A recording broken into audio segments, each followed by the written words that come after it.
Hello and a very warm welcome once again to the Hala Legionów here in Kielce in Poland, where you join us for more action from the 2021 AIBA Youth World Boxing Championships for men and women. It's the fourth day, we're in the evening session, the seventh session of boxing of what has been an absolutely cracking World Championships so far for boxers between 17 and 19 years of age. And the action continues unabated in what is a bumper session of boxing coming your way here in this seventh session in the evening affair.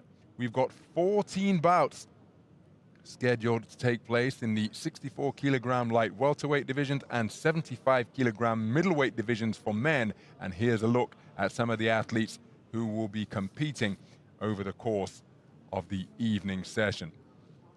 Heavily populated weight class is 64 kilograms, 34 athletes, so effectively we had a round of 64, and that is why we will have a second preliminary round in the round of 32, some boxers making their second appearance, whereas for the middleweights, 29 boxers contesting the 75 kilogram middleweight division, and so getting underway here in the first preliminary round, that is the round of 32. Well, my name's Ronald McIntosh. I'm your lead commentator, your sole commentator indeed, here on Ring A. My colleague Andy Clark is over covering Ring B. Over 400 athletes, 414 athletes from 52 National Olympic Commissions 147 competing here in Kielce in 2021. And that is why we are getting through these high-quality contests red corner, please welcome boxer at a rapid clip. Uzbekistan, And it's the fourth day of action. Our first contest is in the 64 kilogram light welterweight division, and it features boxers from India and Uzbekistan. And his opponent, representing India, Narval Ankit. Judge assignments: 1 Malaysia, 2 Argentina, 3 Kyrgyzstan, 4 Croatia, 5 Moldavia. And referee Terezi Krejbychova, Czech Republic.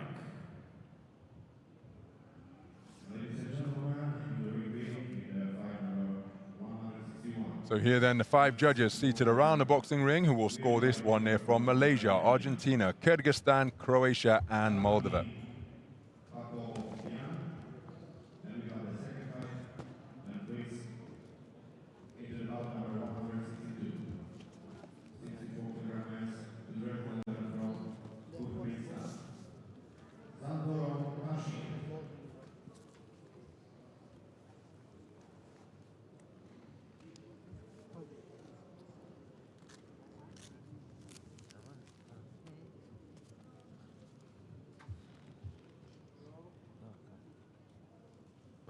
Our referee is from the Czech Republic.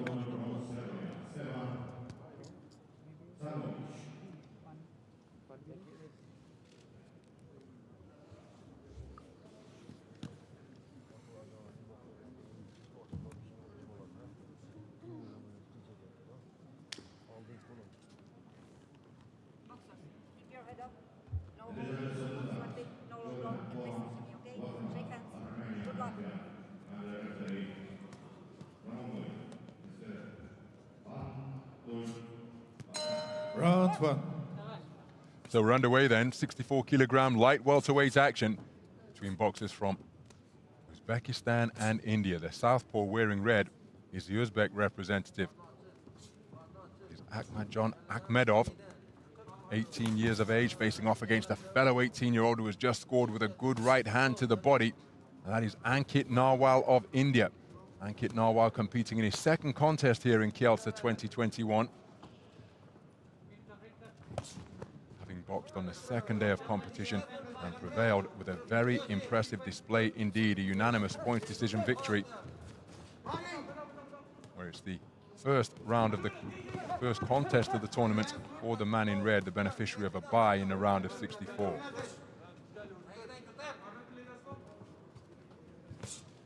For a left uppercut through the middle. Good right hand to the body once again from Narwal, whose timing is right on point in this his second bout of the tournament. Well, counter-punching effective from Narwal. The final right hand, perhaps a scoring shot.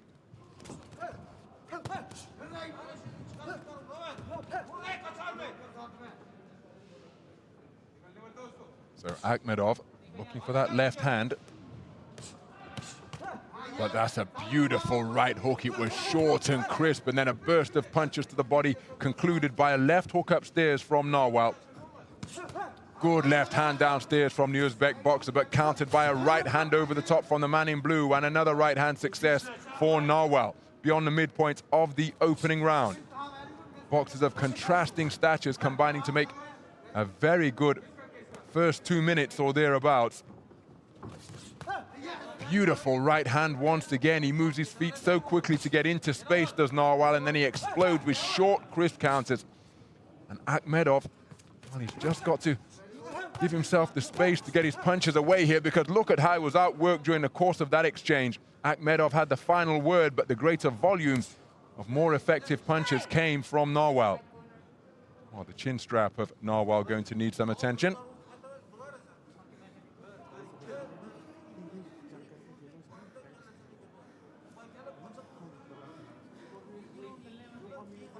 Okay.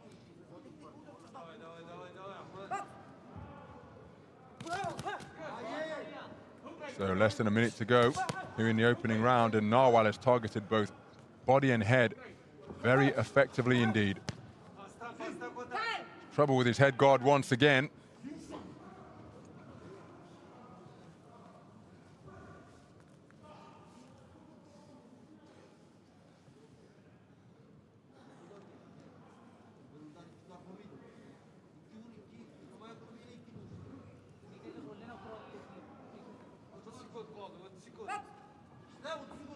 So closing seconds of the opening round.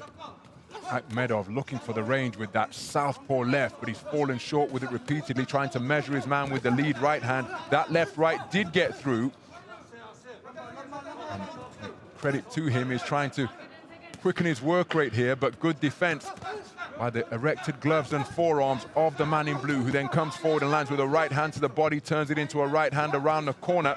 Upstairs, very good round of boxing. High skill in evidence, but for my money, it is Narwal who was the better boxer in that first 3 minutes.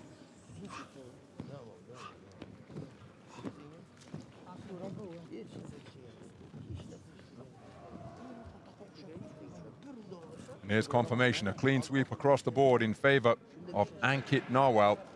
10-9 for all 5 scoring judges. Some of the action from that first round.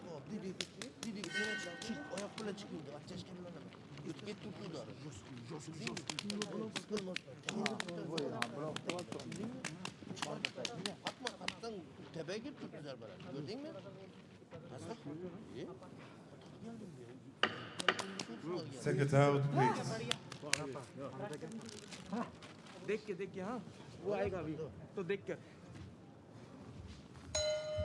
Round 2. Well, they've just had 60 seconds to address that, as well as giving instructions and refreshing their boxer by giving him a slug of water. Okay. One of these types of things should be taken care of as well. So a lengthy intermission before we begin round number 2, but Ankit Narwal looking for that left hand over the top immediately. Akhmedov, having conceded the opening round, looking for the range with his right jab, but look at the rapier-like backhand as a cracking right hand lands on the temple of the man in red. Terrific accuracy and rapid-fire punching. Akhmedov finding the range with that southpaw left, but was countered by a corkscrew shot. He's looking to drop down to the body. And a beautiful right hand once again from the shorter boxer, timing his punching terrifically, triggering into range with quick feet. Southpaw left landed. Well, I'm not quite sure what that instruction was about. You'll have to forgive me. I think it was for the lead legs tangling, but of course, that's always an occupational hazard when you've got a southpaw and orthodox boxer in the ring together. Beautiful right hand once again. Narwal with rapid fire combination punches. And he's able to pull the trigger so quickly. Nice lead left hand to the body from Akhmedov. Both of these men from powerhouse Asian boxing nations. 18 strong is the Uzbekistan squad, a full-size team of 20 here in Kielce representing India. Nice right hand on the retreat from Narwal once again.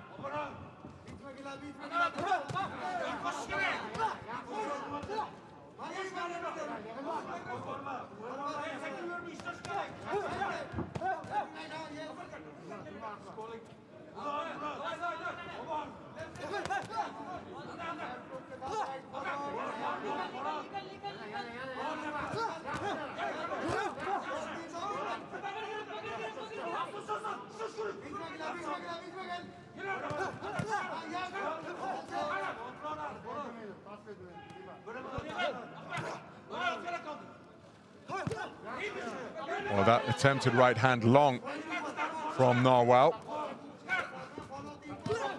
Good right hand to the body, and then look at him poking away with the right cross, both through the middle and arcing it over the top as well. Well, Akhmedov has used that shot effectively. I just don't think it's been frequent enough in comparison to the offense that has been coming his way from the fists of the boxer in blue. Nice counter right hand from Akhmedov. He goes down with the left to the body, but again, who's having the better of that exchange? And for my money, it's the man in blue. Single shots exchange. It was a left hook from Narwal. Lead left hook once again is a case of hitting and pivoting away without reply. 10-second clapper has sounded, and there's the bell to end the second round. Another very good round of skillful boxing in evidence here at Kielce 2021. But for the second successive round, it's Ankit Narwal who has swept the board unanimously.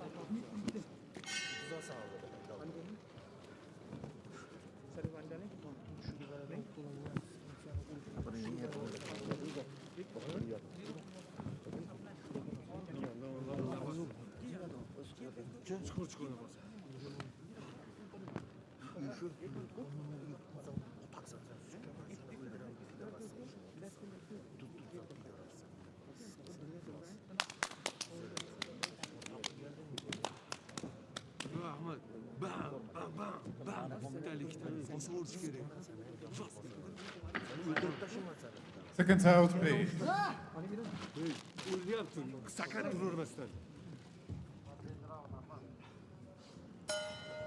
Round 3. Well, Akhmadjon Akhmedov has got to overturn a 2.2 round deficit here, which means he needs a massive third and final round.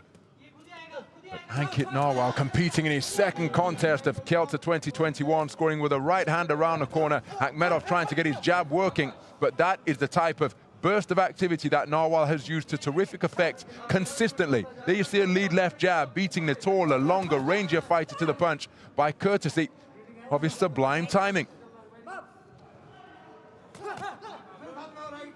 Lead left hand was landed by Akhmedov. Coming into this fourth day of action as Narwal goes downstairs with a good right hand to the body, heads come together, and again, that's often a feature of southpaw and orthodox boxers when they're competing in the ring.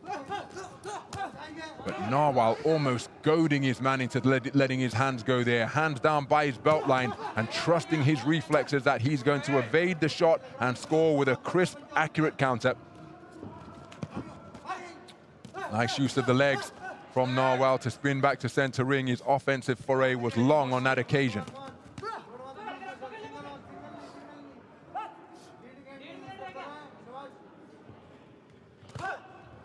Nice left hand to the body, but look at the counter with the backhand downstairs from Narwal. Both boxers turning their palms upwards and winging in bolo shots. Counter right hand over the top again is the final word in that exchange from Narwal. Akhmedov going downstairs to the body once again, midway through the third and final round. And remember, he needs a 10-8 round, a clear and decisive round just to get back on terms. Lead left hook out of the southpaw stance is a good shot from the man in red. Narwal just remaining out of range, but then using cobra-like quickness to trigger his way back into punching range, just like that, but he was long with the attempted right hand. He came straight back with a looping right hand to the body. So Akhmedov made to miss. Oh, beautiful shots. Left hook, left uppercut, right hand through the middle from Narwhal.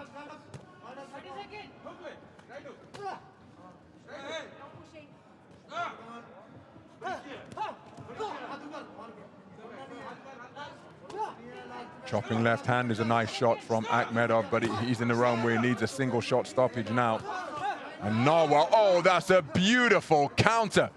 Employed the layback, came back with a strong, crisp right cross, and it caused Akhmedov to totter. He's got his legs back beneath him now, going in pursuit of his man, but he's not going to be able to find the finishing shot that he needs, and it's Narwhal who is ending the contest with hard, accurate punch picking once again.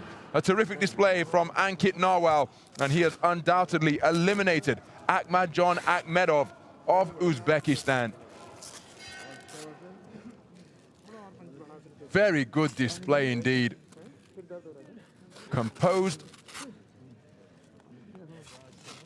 and spiteful punches.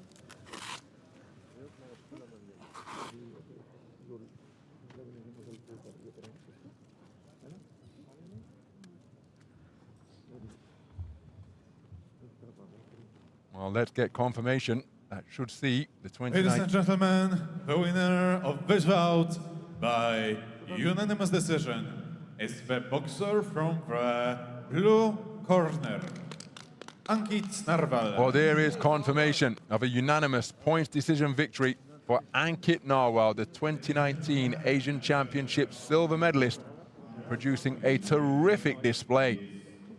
Hard single pot shots, combination punching that was crisp, and he used all of those qualities plus superb movements in the pocket to eliminate Uzbekistan's Akhmadjon Akhmedov, who boxed well, showed flashes of his talent, but it wasn't enough to overcome the industry and imagination and accuracy of Ankit Narwhal. He goes through to the round of 16. Into the red corner, please welcome boxer from Poland, Oliwier Zamojski.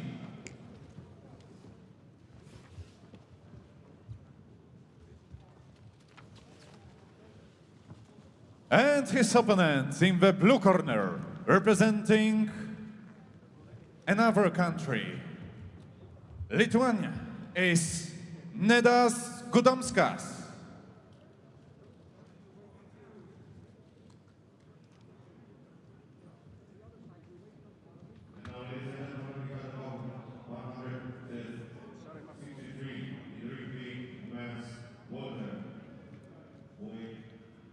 So these are the judges who will score this second bout of session number 7. They're from the countries that were just detailed on screen.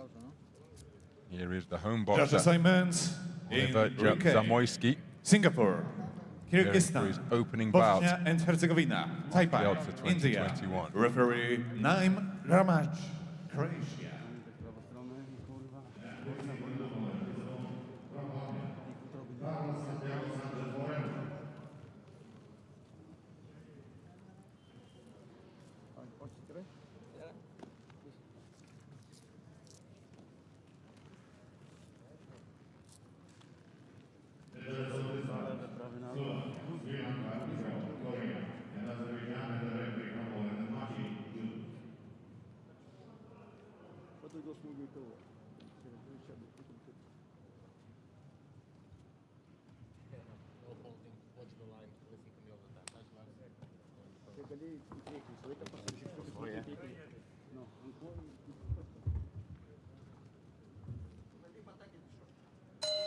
Round 1.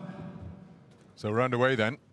64-kilogram light welterweight action between boxers from Poland and Lithuania. The shorter figure wearing red, who has just scored with a nice up jab, is Oliver Zamojski, 18 years of age. His opponent, wearing blue, the taller figure who's just been put on the end of a single shot once again as he was trying to retreat, is Nedas Gudomskas, also 18 years of age, from the 8-strong Lithuanian boxing team. 8 men and 8 women, and what a backhand, left hand around the corner on the counter, but then a single shot success from Gudomskas. The initial counter attack was from Zamoyski. But Gudomskas, not perturbed, and came straight back with his own offense. That jab has been an effective shot in the opening minutes for the figure in red.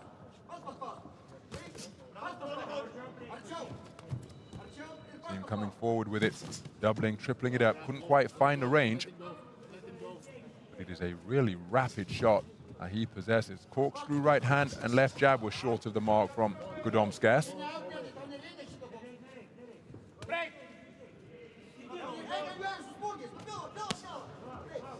Jolting left hand was landed at short range, and the right hand to the body may have been blocked by the left elbow of Zamoyski. Gudomskas has no concerns about conceding his attributes of height and length and reach, looking to accommodate an exchange with Zamoyski on the inside. Now it's back to a territory where one assumes he would be more effective, as the two men feint with the lead legs and lead hand. Another burst of activity as they fall into one another once again. Nice defensive maneuver from Gudomskas to lean to his right to make Zamoyski miss.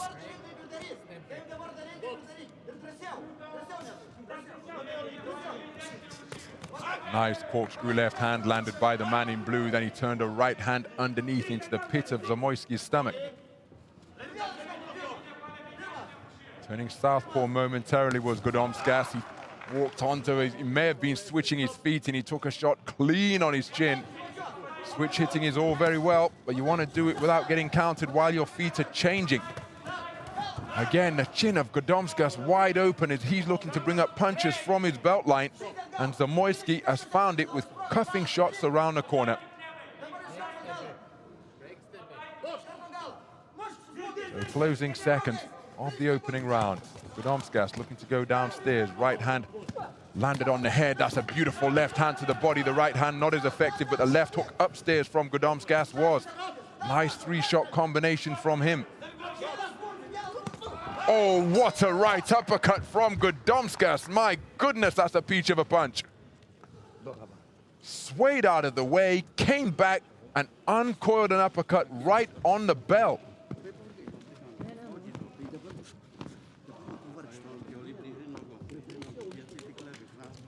Zamoyski, who's been given a 10-9 clean sweep of the scorecards.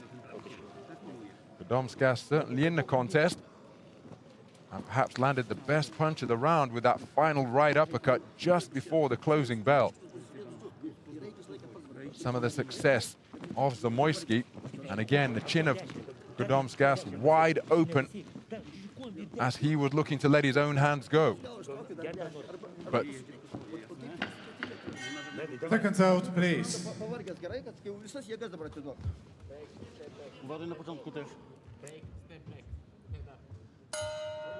Round 2. So into the second round then.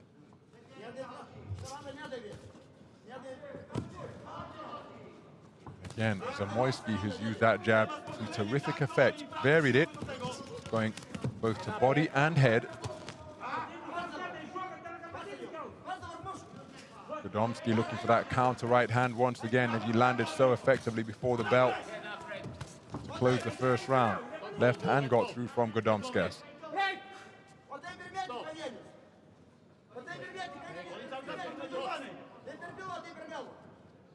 So here it is at range. He scores with a fencing right hand, which landed on the ribcage, the left flank of the man in red. Turning southpaw momentarily, but he takes another stiff jab. He's got no regard, seemingly, for the shots coming in his direction, and that's why Zamoyski was able to land with that looping left around the corner.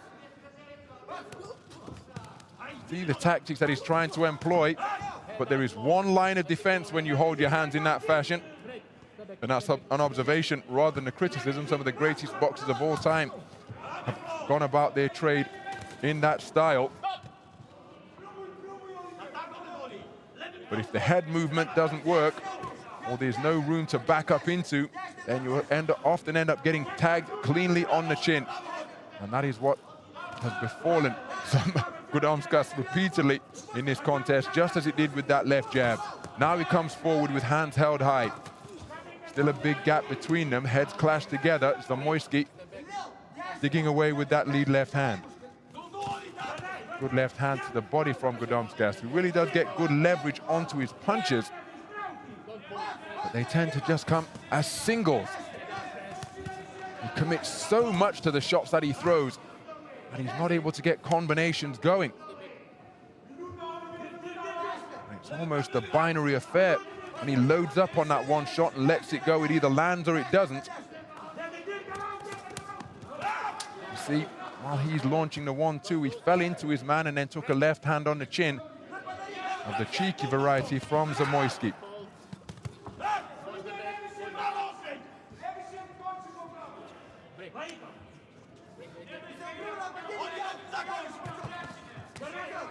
Then running into a jab that backed him up, and another left hand. The wide open chin of Gudomskas just presenting an open target for Zamoyski.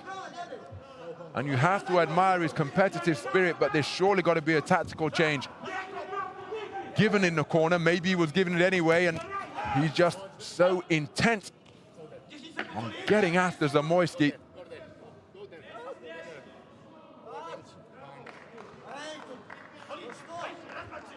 Well, I think Gudomskas not a happy man because he's just had a point docked. So whatever score he accomplishes, as he's now goading his man, trying to wave him in. Nice shot to the body, takes a right hand just on the belt.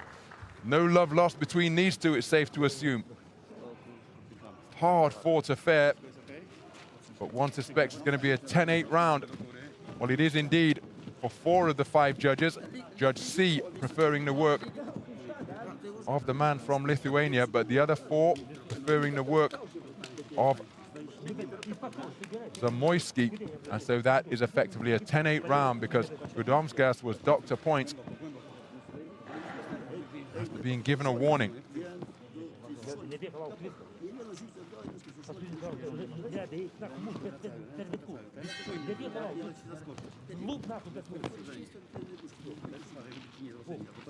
That's an example of how Gudomskas commits so much to his offense that if he gets tagged while he's putting everything behind the punch, the resulting punch that he runs into sends him off balance, accentuating the success of the blow and easier for the judges to score. Gudomski trying to get his left hand working. And he's busy talking to the referee, and I don't think that's where Gudomskas's concentration should be. He's got to keep his focus on the man in front of him because Zamoyski is the one who's looking to pile up points and score punches with bad intentions. It's an ill-tempered affair, this one.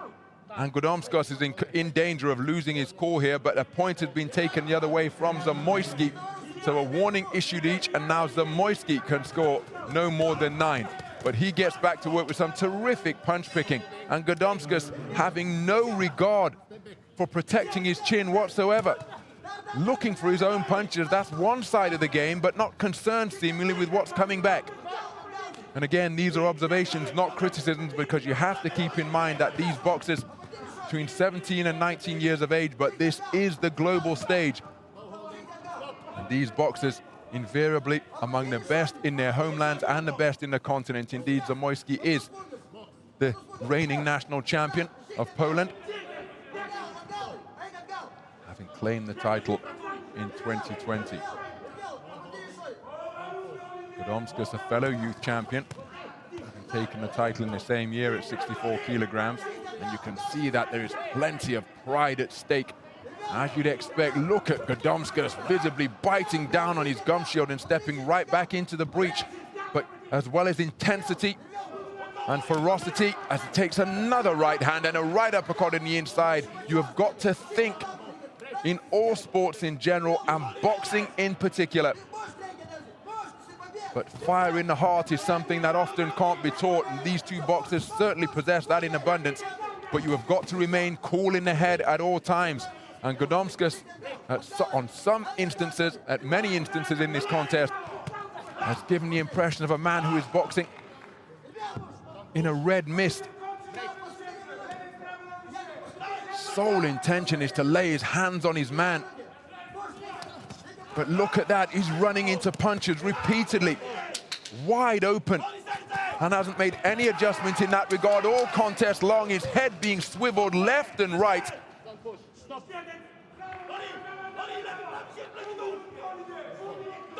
And this is going to be a round barring something dramatic occurring in the final 30 seconds. Zamoyski just piling up the points again as he scores with another jolting jab. And again, lefts and rights cracking in straight fashion and around the corner. Cannot fault the commitment and competitiveness of Godomskas. But he's just got to remain, one would suggest. Oh, he walks into another solid right hand and then a jolting left on the resumption. Very good round of boxing from Zamoyski.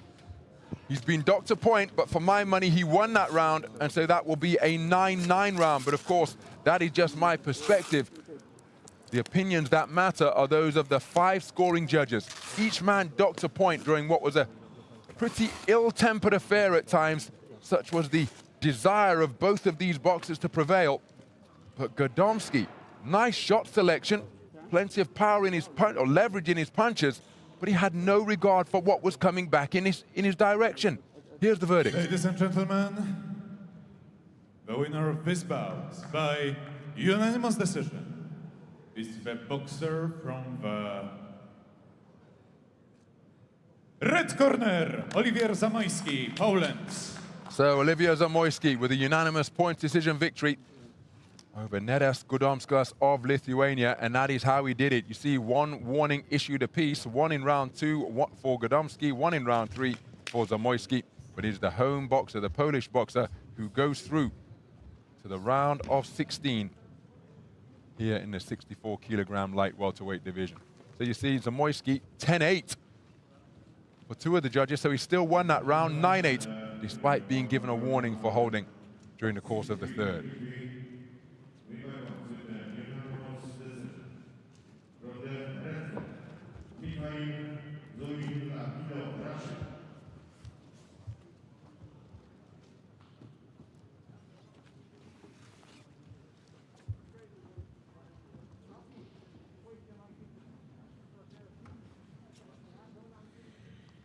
Ladies and gentlemen, bout number 149.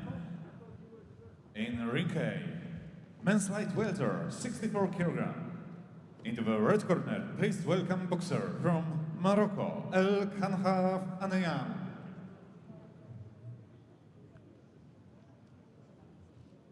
So we remain in the 64-kilogram light welterweight division, this one between boxers from Morocco and the his United opponent, Arab the blue Emirates. corner, representing United Arab Emirates, Abdullah Al-Mahri.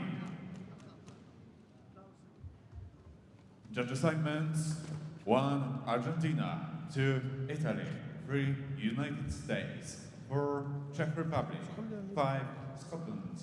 Referee Dmitro Lazarev, Ukraine.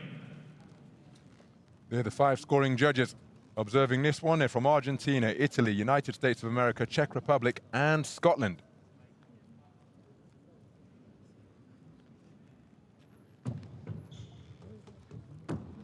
So there is Ayman El Kanchaf, the Moroccan boxer.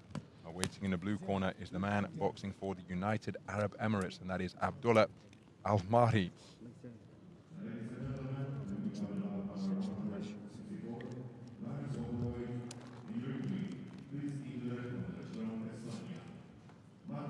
Dmitro Lazarev of Ukraine is the referee.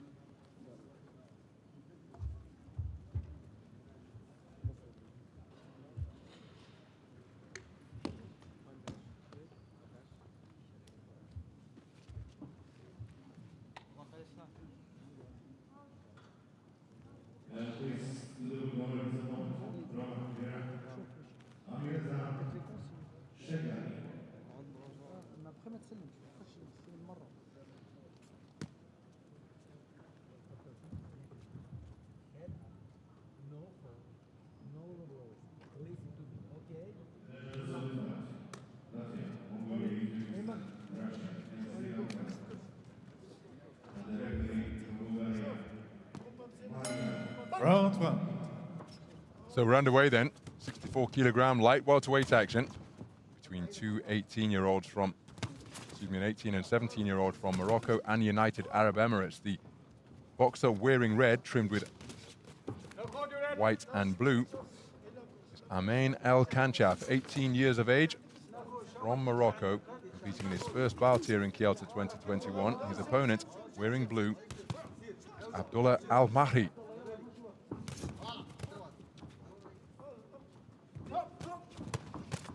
Nice right uppercut landed by El Kanchaf.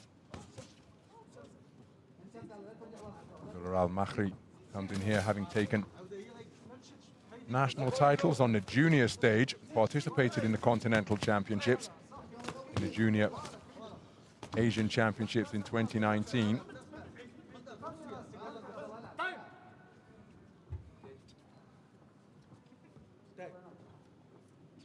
So Al Mahri being sent to the neutral corner. Just adjustments required to the chin strap on the headgear of El Kanchaf.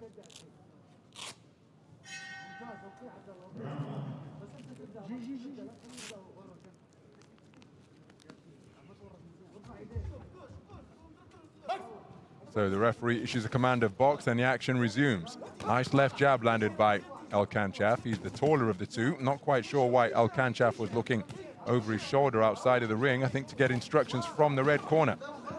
Al Mahri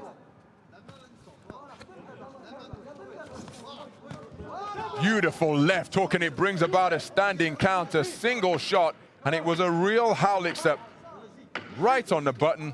The referee perfectly placed and issues a standing 8 count at the midpoint of this opening round.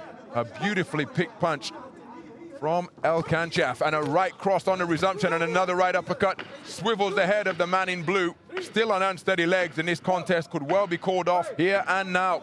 He's got to show the ref that he's okay. But a close look into the eyes of Abdullah Al Mahri tells referee Dmitro Lazarev that he is not in a position to continue. A terrific first round stoppage produced by Amain El Kanchaf of Morocco. 2 standing 8 counts, courtesy of single crisp shots. The left hook, a really profitable punch for the taller figure in red. Timed his man beautifully. What about an early stoppage to the contest? There was the left hook, sending Al Mahri tottering to his left. And on the resumption, well, Al Kanchaf didn't give him any time to recover. There was the half hook, half uppercut, followed by the same shot from the left flank. And that is why the referee issued a second standing 8 count before waving this one off. It is Al Kanchaf who has prevailed. RSC round 2. We just await official confirmation.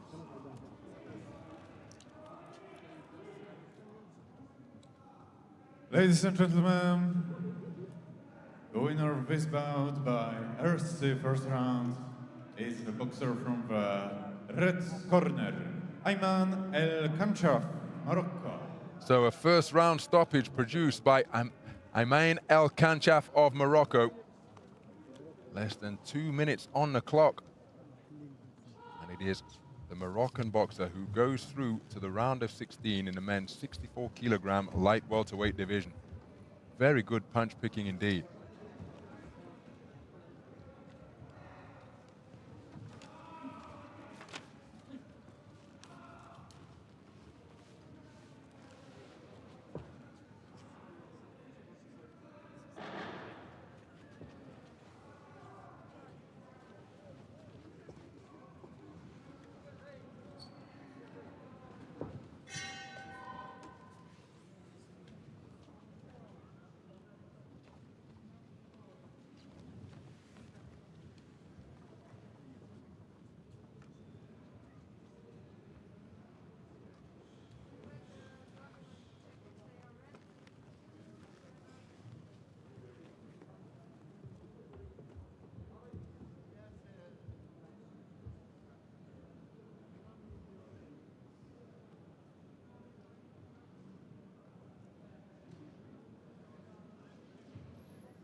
Ladies and gentlemen, bout number 150 in ring A, weight category 64 kilograms, men's light welter.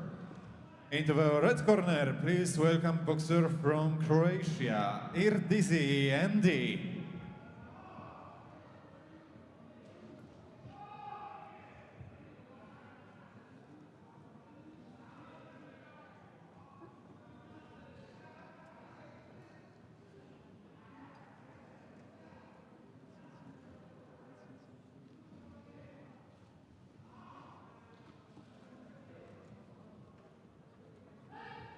And his opponent, representing Brazil, in blue corner, Ezequiel da Cruz.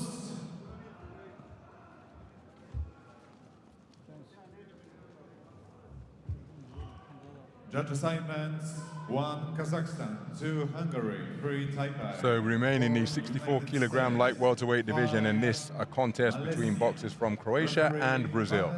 These are the judges who will be scoring this one. They hail from Kazakhstan, Hungary, Chinese Taipei, the United States of America, and Malaysia.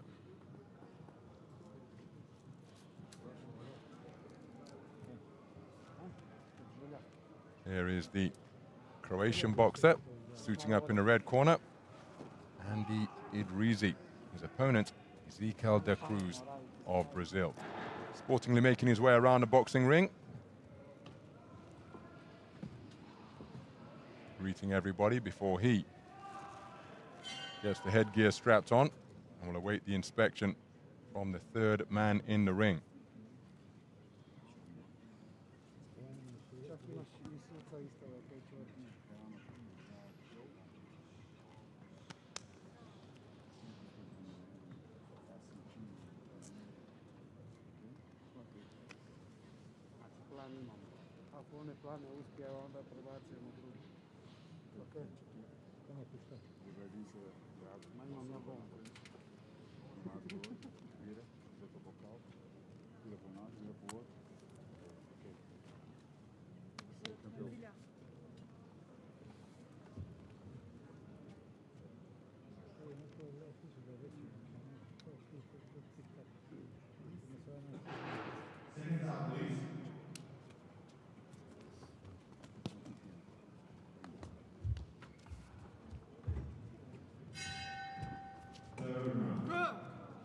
Well, that's the bell from Ring B.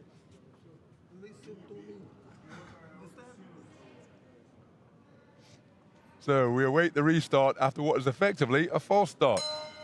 Round 1. But unlike track and field, nobody getting disqualified for false starting. And now, upon the bell here in Ring A, we are underway in this 64 kilogram light welterweight affair. It's between boxers from Croatia and Brazil.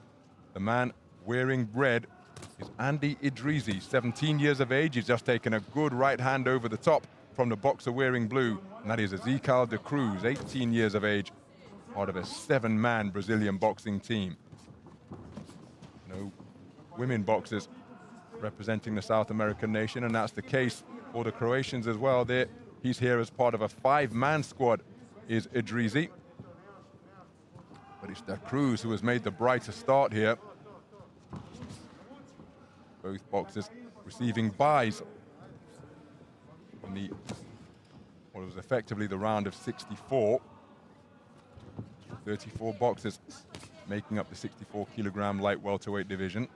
2 fewer than in the most crowded weight class of welterweight at 69 kilograms, where there are 36 boxers. So 4th day of the tournament, quite a long wait for these boxers to get themselves into the mix. Just as we approach the midpoint, it is da Cruz who has found his range more quickly, and he's putting Idrizi onto the end of that long left jab. It's coming from a very relaxed guard. Idrizi offering one of those as well, but he's not quick enough to get out of the way of the right cross that came in his direction. There's another flashing right hand landed by the man in blue. And Idrizi hasn't yet found the range as we approach 2 minutes gone in the opening round. Well, De Cruz trying to work away with his free right hand when Idrisi was tying him up. The referee was hip to that infringement. Looping right hand makes its way around the corner, but how about that for a left jab? De Cruz sending the man off balance with a spearing lead left hand. Left hook on a retreat from Idrisi. But De Cruz visibly quickened his feet after that left jab success. It was a solid shot. Just disrupted the balance of Idrisi. Turning a left hand underneath while his arm was straight. He turned his palms upwards and used it like a whiplash, did De Cruz.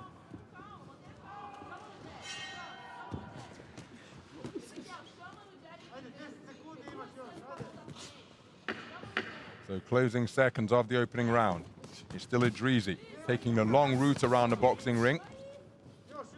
Back to the middle of the roped arena now, but I think that's going to be a round in favor of the man in blue. There's confirmation, a clean sweep across the board. Ezequiel De Cruz settling into his rhythm more quickly. Some of the action from that first 3-minute frame.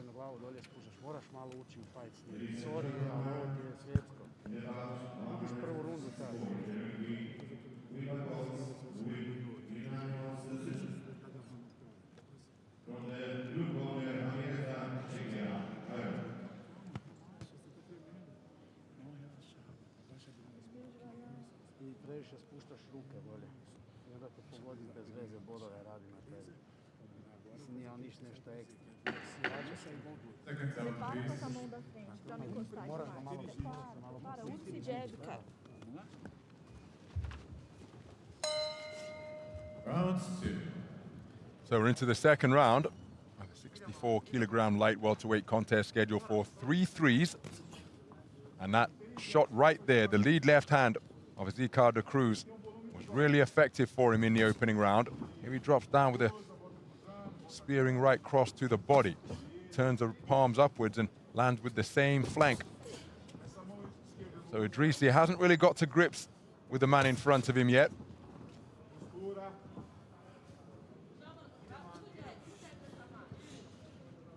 Trying to establish his rhythm, but he's conceded the opening round.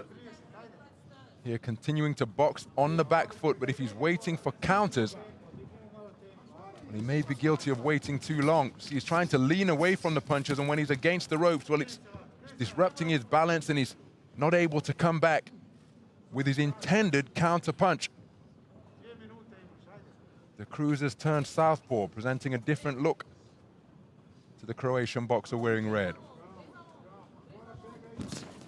Idrisi's got to be careful he doesn't just go from corner to corner here. Trying to use the space of the ring, but he's not able to establish his own offense. There's a sneaky left hand that he landed without reply. But if he doesn't let his hands go more frequently, well, he's going to almost concede this, and he's hit by a solid right cross, put right on the end of it. And again, with him trying to evade it, he was caught as it was still extending, and it just caused him to totter backwards. So a standing count issued against Idrisi here in the second round. Andy Idrisi just put on the end of a jab there. And given that this is the posture he's adopted practically from the opening bell, I'm not quite sure there's any more variety in his skill set at this stage of his AIBA boxing career. Still only 17 years of age, remember. So lots of learning, lots of development to be done. He's now complaining that the shot was low. That's only going to encourage De Cruz to target the body once again.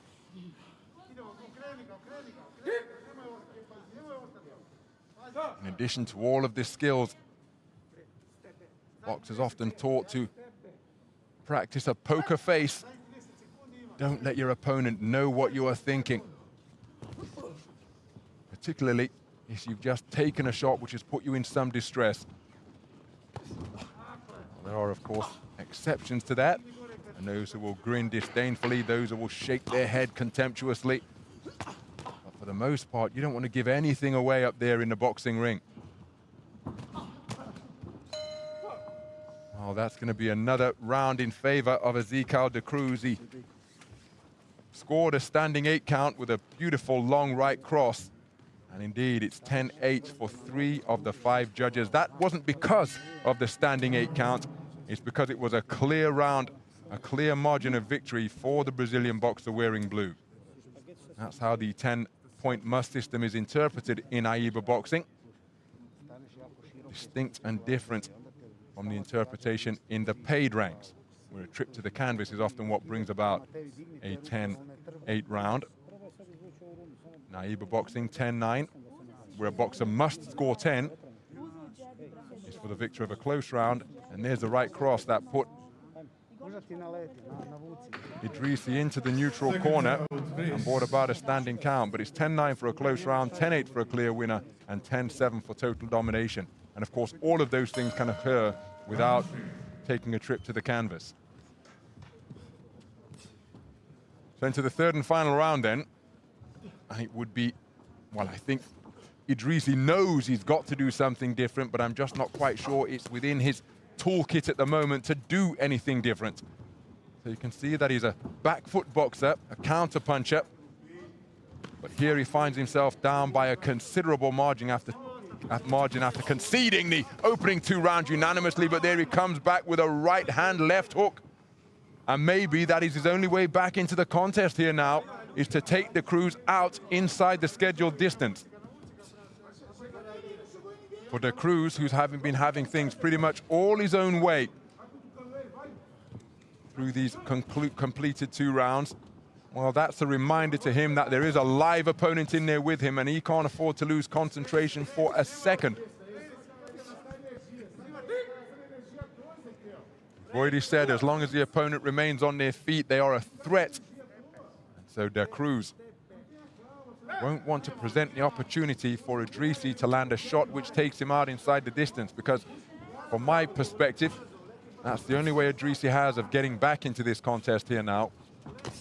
There's another right cross once again, catching Idrissi as he's trying to remain out of harm's way.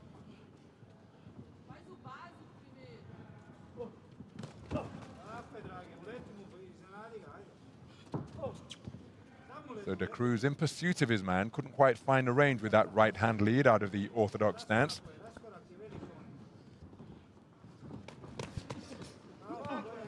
Well, it's almost as though Idrissi is trying to lay that trap to lure de Cruz in and then strike with quick, accurate counters. Nice left hook landed by de Cruz. Dropping his hands down by his knees once again, the man in blue.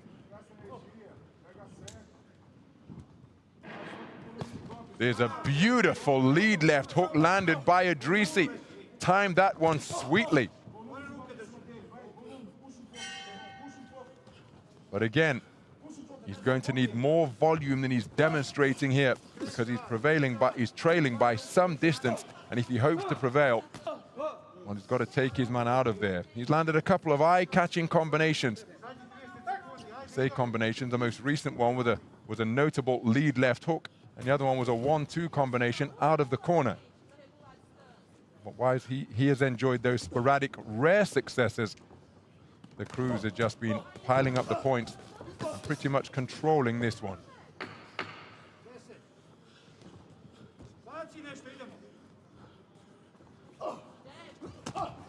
De Cruz telegraphing that attempted right hand in the closing stages. Nice to see that show of respect between the 2 teenaged athletes, but it's going to be Ezekiel de Cruz who will go through to the round of 16 in the men's 64-kilogram light welterweight division. There's the right-left combination landed by Idrissi. He had a left hook success as well in the 3rd round, but nowhere near enough to overturn the considerable deficit that he faced after conceding the 2nd round 10-8 for 3 judges and the 1st round 10-9 for all 5 of the observers here ringside.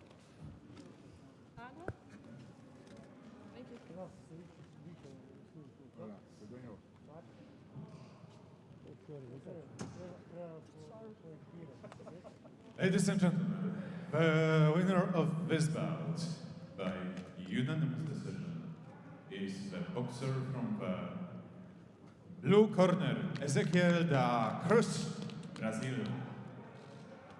So confirmation of a unanimous points decision victory for Brazil's Ezequiel da Cruz. And the Idrisi with patches of success, but the more consistent display came from this man, and he goes through to the next round. He'll face off against the Moroccan El Kanchaf in the round of 16 tomorrow evening. That's how he did it.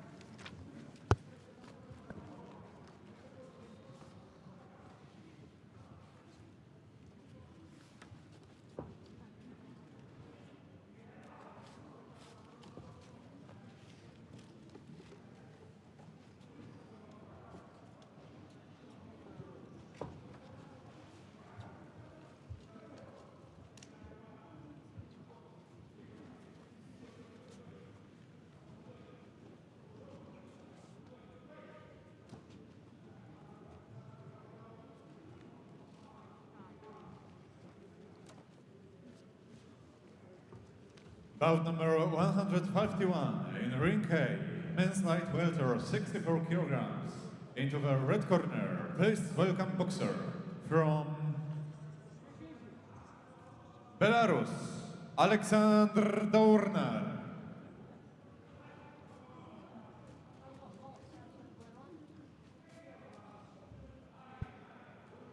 And his opponents in the blue corner, representing Turkey, Mehmet Aydemir.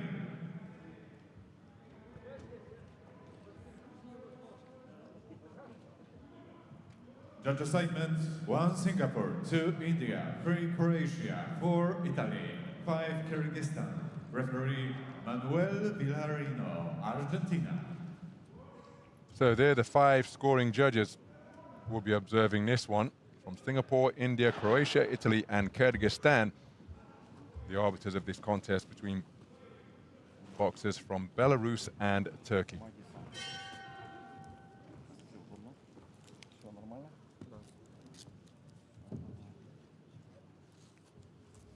There is Mehmet Aydemir, the Turkish boxer, preparing for his first bout of Kielce 2021.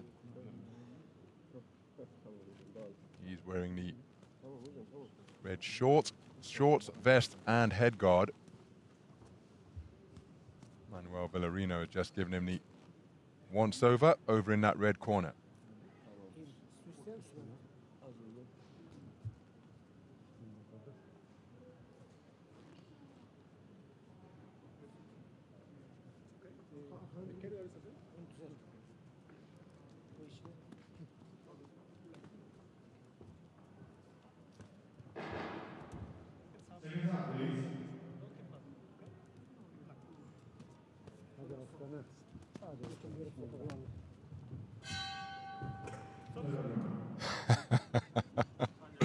Well, for the second bout in succession, we've had, I suppose in track and field that wouldn't be a false start, it would be a faulty start, because an extraneous sound distracted the 2 boxers who were keen to get this one underway. We're in a 64-kilogram light welterweight division. It's between men from Belarus and Turkey. The Belarusian boxer is the man wearing red, Alexander Dunar, 18 years of age. His opponent is also 18, and that is Mehmet Aydemir. He's boxing for Turkey. Out of the southpaw stance, legs tangling, the lead legs tangling down low. Nice left hand landed by Dunar. That's a nice right hand through the middle from Dunar, and then targeting the body effectively, getting beneath the elbows of the southpaw in blue. Second left cross was more accurate than the first one put out by Aydemir. And this one being fought almost exclusively at mid-range. Lots of hooks evident. I think that was again about the lead legs tangling. Look at them fighting for position with that front foot. Whichever boxer gets their leg on the outside is effectively controlling the ring space, because the boxer with their foot on the inside can't move to the direction where their opponent's lead leg is, because that piece of real estate in the ring is cut off. That's why you often see the frantic foot movement when orthodox and southpaw boxers share the ring. Nice lashing left hand into the midsection from Aydemir. Left hook around the corner was a nudging shot from Dunar, followed by a right cross. The subsequent right cross was short of the mark. Oh, nicely timed left cross behind a pecking, poking jab, but then an altogether more solid right cross landed by Dunar.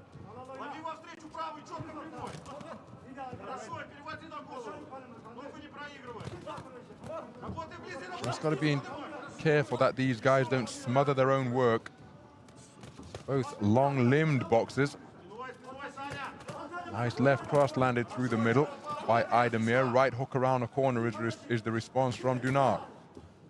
Change of left hands there, and then an altogether more forceful left hook landed by Dunar out of that orthodox stance. Edging his way forward behind inching steps is Aydemir, now beginning to bob and weave in front of his man, looking for a cheeky right-left uppercut, but the first one didn't land, the next one to the body did, and the two men exchange hooks to the chin during this protracted exchange in the closing seconds of this opening round.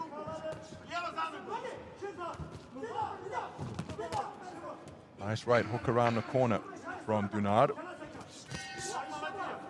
And again, oh my goodness.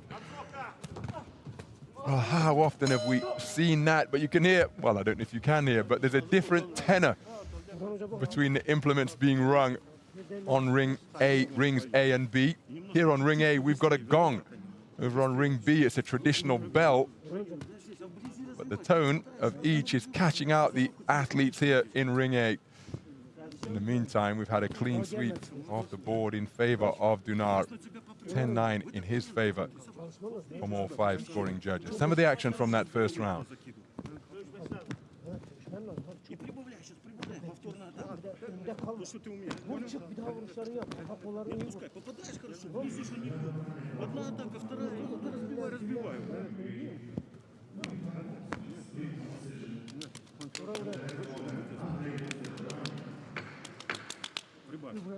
Second out, please. Внимательно, начало не воруй. Round 2. So the second round underway. Oh, that's a solid left cross landed at the start of the second round by the southpaw in blue. Mehmet Aydemir. He'll be aware that he's conceded the opening round. Live scoring, of course.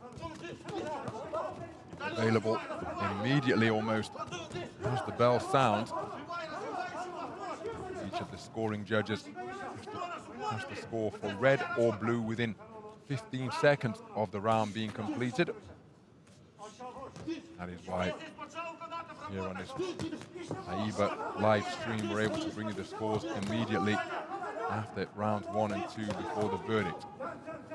Well, credit to Aydemir because he really is going for it, having conceded the opening round 10-9, but Dunar remaining cool under fire and having his own successes as well. There's a strong left cross to the torso of the man in red from Aydemir.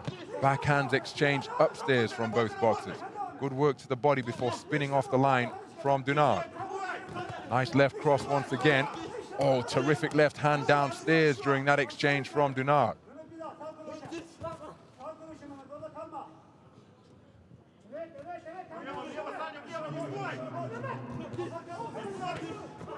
Right hook around the corner, not too far away from Mehmet Aydemir. Targeting the body very well indeed, but he's not really, well, I was about to say he's not been able to land shots without reply, but he did so on that occasion with the right jab, left cross combination. But he needs more of that, having conceded the opening round 10-9. This a very competitive round where plenty of trade-offs are occurring, but how about that for a reverse 1-2 from Aydemir?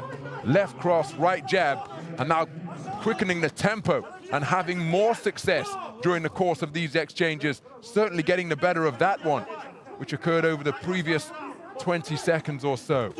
Nice left cross once again. Is a stronger shot than the left jab landed by Dunar. Beautiful corkscrew lead right hand landed by Aydemir. Dinar is in danger of being outworked here. He's perhaps aware of that and comes back with a burst of punches to the body. Solid left hand in response from Aydemir as Dinar continues to target the belt line of the man in blue. Nice left cross once again from Aydemir, who really has worked his way back into this contest. Been a very good second round, and look at these exchanges. And it's Aydemir who's getting the better of them. Dinar is in them, but the more eye-catching shots, the heavier shots, have been coming from the man in blue. Right hand to the body, left hook to the head is the final action of that second round. A very good second round, with the man in blue fought back terrifically, and that is how he has swept the board to tie things up at 1 round apiece, 19 points apiece, going into the third and final round. What a 3 minutes we have in prospect here.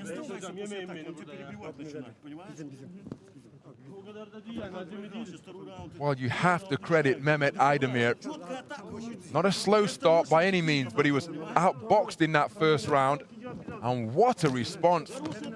Met Dinar in the ring, the two men engaging in exchanges. But the more the round went on, the more the man in blue got on top. His shot selection was more accurate. His shots were heavier, more eye-catching. And he used all of those qualities to take the second round for all 5 scoring judges, tying things up. Parity on all 5 cards as we go into the third and final round. This contest up for grabs. It's in the balance. Who can produce the more sustained quality over the course of the final three-minute frame? Well, it's Aydemir who has the momentum, having swept that second round. What can Dinar do to respond? He's still looking for the hooks which have served him so well. But can he keep Aydemir at bay? Because he keeps on coming. There you saw a jolting right hand get through. Dinar came back with the same shot out of, well, a right hand out of the orthodox stance. For Aydemir, it was a lead right jab, of course. An exchange of punches once again. Dinar with the final word, a right hand to the body. Sneaky right hand on the retreat from Dinar. Good left hand to the body from the man in blue. Left hook upstairs landed by Aydemir. And the give and take two-way action continues through the opening minute of this final round.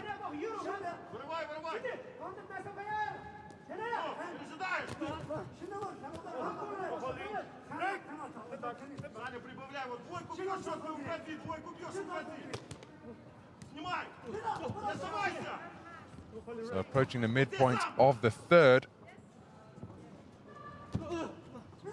Aydemir turning the tables, trying to work Dinar into the corner, but Dinar comfortably in that confined position, trying to box his way out of there, and does get to the space of the ring.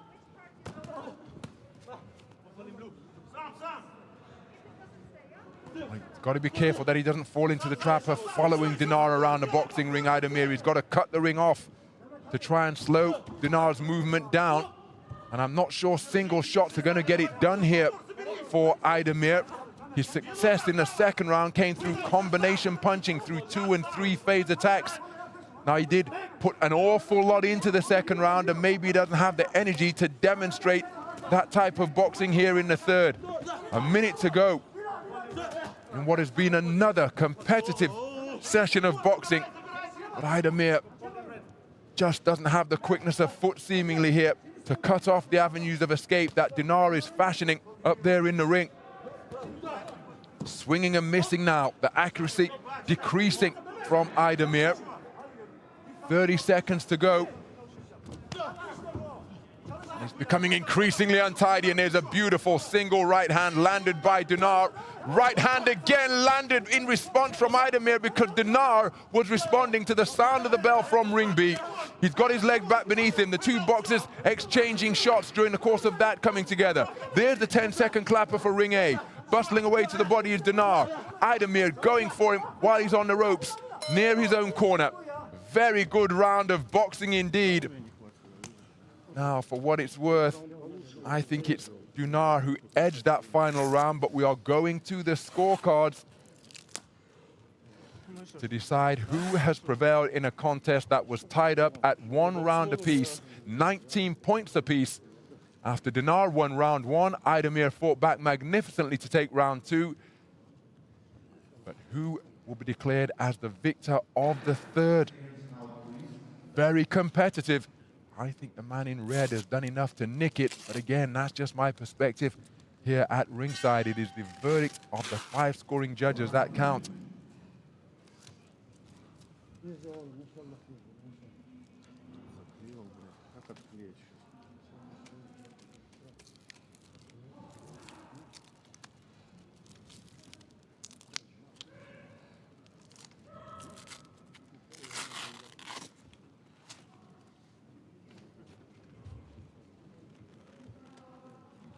Ladies and gentlemen, the winner of this bout by split decision is the boxer from the red corner, Alexander. And here's confirmation. Belarus. Alexander Dunar, a split decision winner, 29-28 across the board, but 4 of the judges preferring the work of Dunar in that final 3-minute stanza. Aydemir, well, he's crestfallen, having been eliminated. He played his part in what was a cracking contest, very competitive, keenly contested from opening bell to last. Only the judge from Croatia favoring the work of Aydemir in the final round. And it is Dunar who goes through to the round of 16 on a 4-1 split. Very good contest indeed in the 64-kilogram light welterweight division.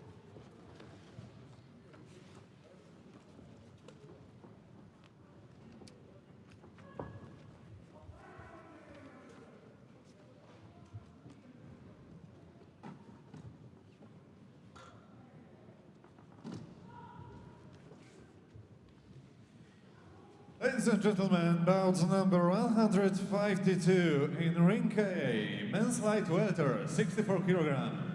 Into the red corner, please welcome boxer from Spain, Masili Blasco Fabio.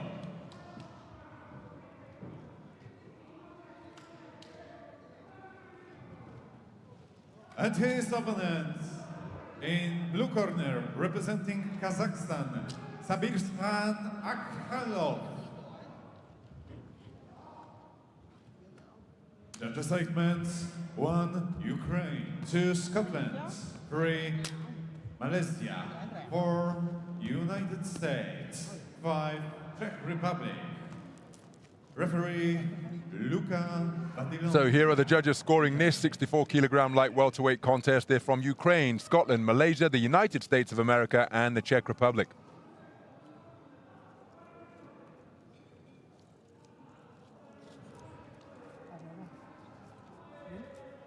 There is the Spanish boxer who will be contesting this affair.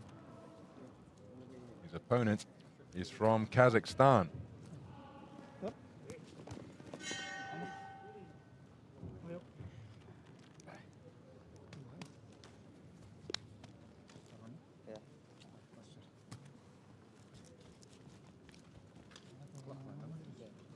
Luca Varilonga of Italy is our referee.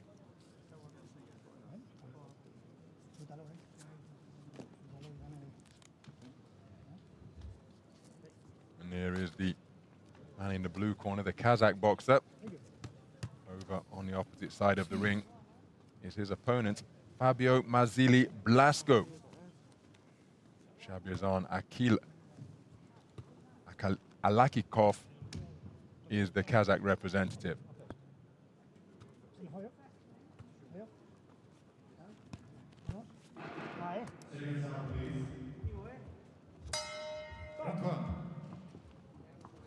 So we're underway then.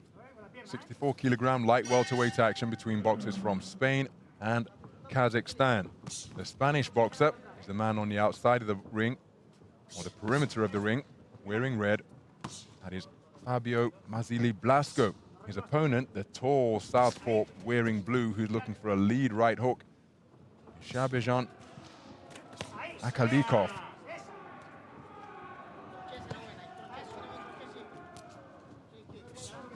Mazili Blasco, 17 years of age. Akhalnikov, 19 years of age, and comes in here as the reigning Kazakh youth champion.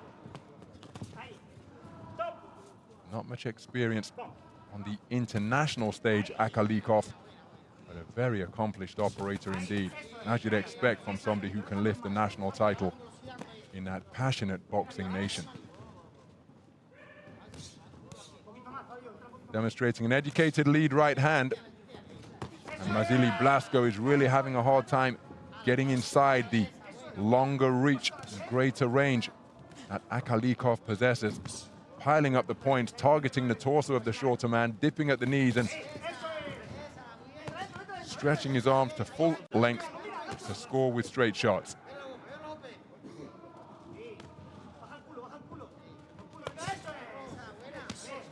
Nice left hand turned underneath by Akalikov.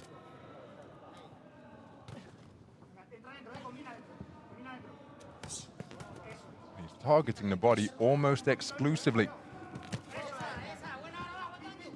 Now, can Vasily Blasko just give us an idea of what Akalikov is like under pressure? Because right now, he's managing to maintain the gap between himself and his opponent. Looking for right hands is the Spanish boxer, but Akalikov demonstrating good movement up there in the boxing ring, and he's able to maintain this gap in 2 completed minutes of the first round. That right hand from Vasily Blasko wasn't too far away.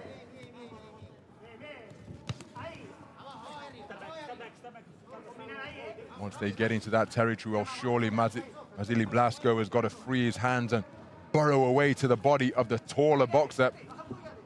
He's being kept on the end of a tempting right jab, but what a 1-2 combination from Vasily Blasko. His biggest success of the entire round. Crisp 2-shot salvo. He takes a trip to the canvas after the legs tangled up. But Vasily Blasko just beginning to find the range. Looking for the right left once again. And again, we pose the question, what is the Kazakh boxer like under pressure? Took a hard right hand to the body and then a left jab just before the bell sounded. Did Akalikov. But I don't think it's going to be enough. The success in the closing stages for Vasily Blasko to overturn the round. Well, he's got a 2-judge share of it. 3-2 in favor of Akalikov after 3 completed minutes. And he really did begin to find the range in the closing stages of the first round, did Vasily Blasko. For a large portion of the round, he was kept at long distance. He wasn't always capitalizing Akalikov. He was feinting with the lead right hand, not necessarily firing it. How much confidence. There's the success that Vasily Blasko enjoyed with that backhand hook combination. So we go into the second round then. It's a 3-2 split in favor of the man in blue with 1 round in the book. Oh, that's not allowed. And the referee on it immediately. Well, it's Vasily Blasko who's given the talking to, but Akalikov was holding out. That's what he was doing previously, and he put the palm of his glove into the face of Vasily Blasko. That's a beautiful left uppercut landed by Akalikov, and then he spun off into the space of the ring and got to work with that pecking, poking lead right hand once again. Oh, nice right hand landed by Vasily Blasko as Akalikov was looking for the uppercut. Right hand lead out of the orthodox stance is a scoring shot from Vasily Blasko. He's looking for his own left jab now. Counter left hand to the body wasn't too far away from the man in blue. That's a beautiful counter left cross over the top, and after targeting the body almost exclusively, Akalikov, well, he's not head hunting, but he's targeting the head of the man in red here in the second round. And again, that's just going to keep Vasily Blasko guessing as he's hit by a beautiful check right hook and then a nice left cross after Akalikov had spun into space, and a flicking right jab swivels the head guard of the man in red. Vasily Blasko remaining committed, but he's in danger of walking onto punches here, because the one and done isn't getting it done for Vasily Blasko. He's got to sustain the pressure. Oh, beautiful left uppercut on the inside, landed by Akalikov, and it brings about a standing count. Sweetly picked punch We have our first standing count of the contest.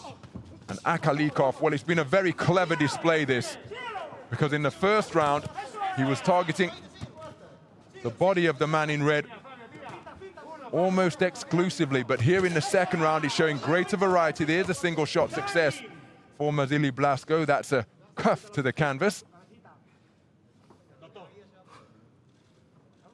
And the doctor is being called up just to inspect a slight injury to the nose of the man in red. The timer's being called. The doctor happy that he's okay to continue.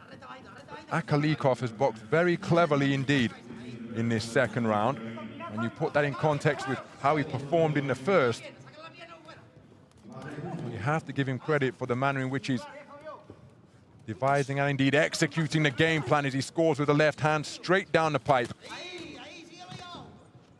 Wasn't too far away with a left uppercut once again, and another uppercut brought into play, but nose damage sustained once again for Mazili Blasko. Speaking a little more profusely on this second trip to the doctor. And the referee, just off camera, I can tell you from my ringside commentary position here, he pounded his fist into his open palm, and that signifies that this injury has been caused by a punch. So in the event that this injury cause is about to be stopped as Mazili Blasko lands an arcing left hook on a downward trajectory, then gets through with a right cross. And just as he did in the first round, Mazili Blasko enjoying his best success in the closing stages of the second round. But again, I don't think it's enough to overturn the strong 2 minutes and 40 plus seconds that Akalikov will have enjoyed, and there's confirmation, so much so for the judge from the Czech Republic, that it's a 10-8 round in the verdict of that particular judge. So it's all square for Judge C. A 1-point lead for Judge E, a 3-point lead for Judges A, B, and D. After 2 very competitive rounds of boxing, but Akalikov really demonstrated good variety in the second 3-minute session. Started to target the head and brought the uppercut into play after he spent the majority of the first round just fencing and poking and prodding, principally with his lead right hand, down to the body of the man in red. Boy, did he change things up in the second round. Showed far more of his repertoire, and that is how he was able to sweep the board. 10-9 for 4 of the judges, 10-8 for Judge E. So Mazili Blasko, literally and figuratively, facing a tall order now. But he lands a good right hand. Again, have to admire the man's commitment, remaining focused on his task. He'll be aware of the context in terms of the scorecards and how long is left. Time score, so crucial in each and every sport, but particularly in the sport of boxing. Nice left hand success from Mazili Blasko repeatedly. 3 times in succession he scored with a flashing left hook, and that's a standing count because the chopping left has sent him tottering backwards. Mazili Blasko, second standing count of the contest. Akalikov timing his shot very well indeed. Wasn't necessarily loaded with leverage and force, but he caught the on-rushing Mazili Blasko, but that's naughty holding and hitting from the man in blue. Comes back into the fray with a left hand straight down the middle, and then a check right hand landed by Akalikov. And you have to feel for Mazili Blasko, because in chasing the contest, he could well be in danger of walking onto shots here. Almost walked into another right hand left uppercut combination, but they were just off target. But those jabs, that cross and jabs, certainly weren't. That's a corkscrew left uppercut. That's a beauty from Mazili Blasko.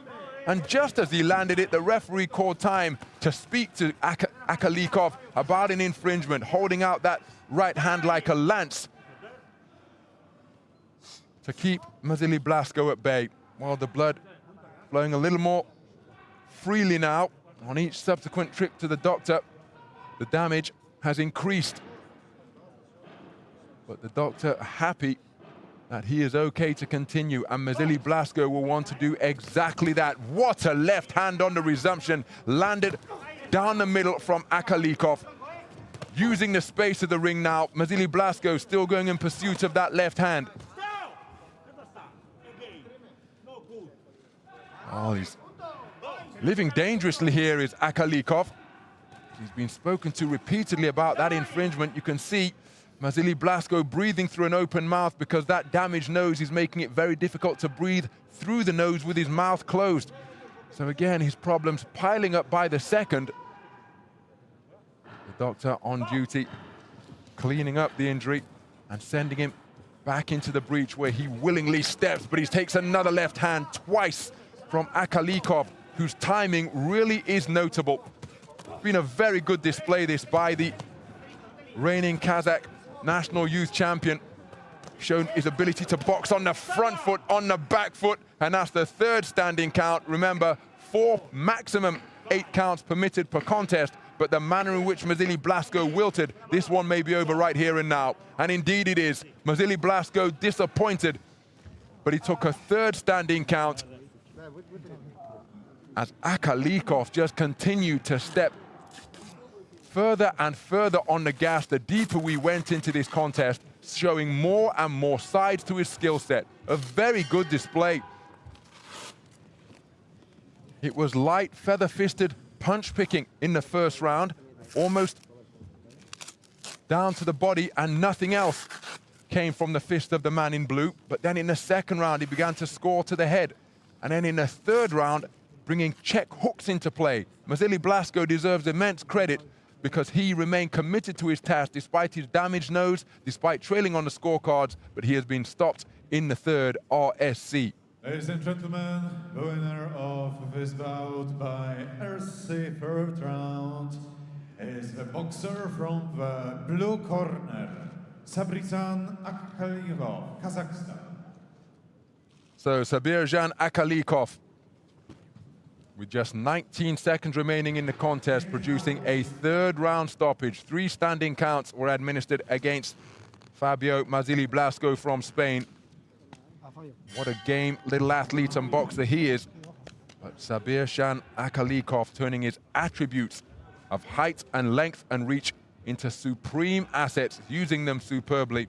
And he goes through to the round of 16 after that third round stoppage victory. RSC, round number 3 with 19 seconds remaining in the bout.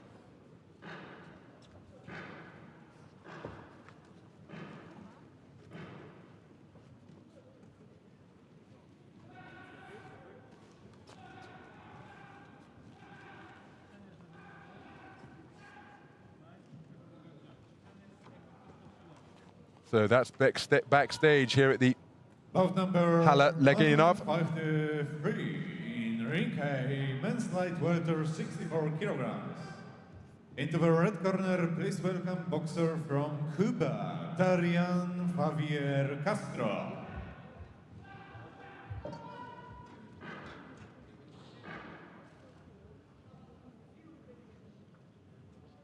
And his opponent in the blue corner, representing Azerbaijan, Elmir Novrusov.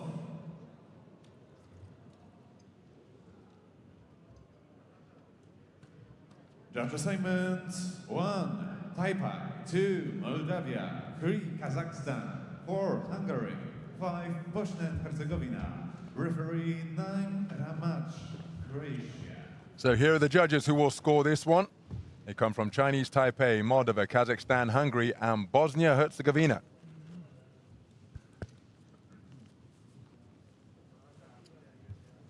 One being contested between athletes from Cuba and Azerbaijan.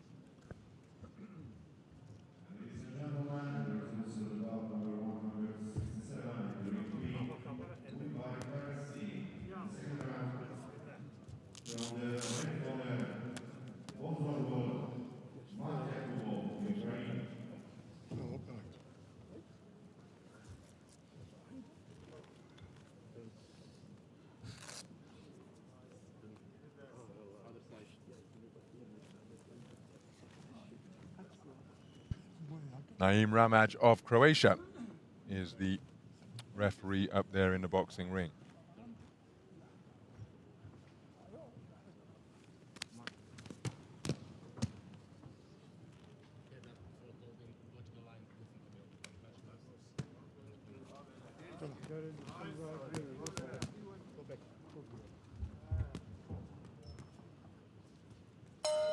Round one.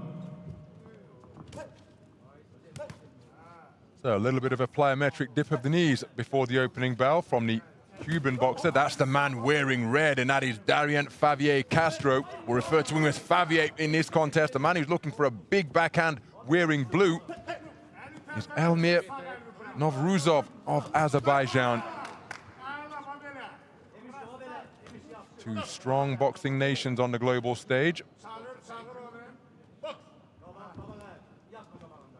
Again, southpaw and orthodox boxers always likely to clash with their lead legs.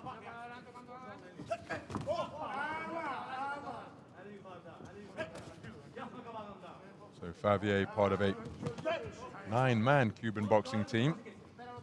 No women boxers here for the Caribbean island nation. And they've got men in every weight category other than 91 kilograms. And you see Favier showing that characteristic we so often associate with Cuban boxers of raising his hands when he feels he's landed a scoring shot. See it once again. And again, just trying to get inside the mind of the opponent, as if to say, well, I've got your number here. As he keeps his composure in the boxing ring, content to dart left and right. Beautiful move with the feet to cause the attempted body shot to fall short. Quick reflex, quick-footed fighter is Favier Castro. Novruzov looking to uncoil heavy hooks, and that's a push into the ropes to keep Novruzov confined, but Favier wasn't able to capitalize. Beyond the midpoint of the opening round here.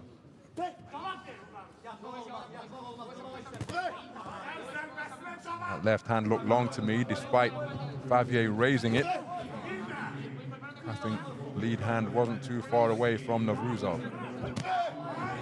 Both boxers trying to go downstairs to the body. Well, both of them looking for single pot shot successes here. See that again from Favier. One and done. He moves in with the feet, spears out a left cross invariably, and then skips away out of potential harm's way.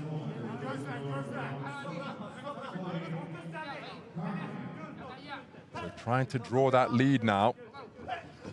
Tempting and teasing in front of his man. Left cross was a nice shot landed by Favier.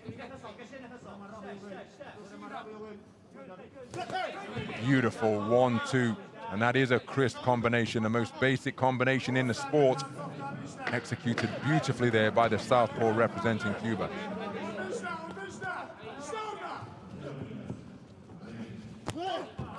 Check right hand was a good shot from Favier.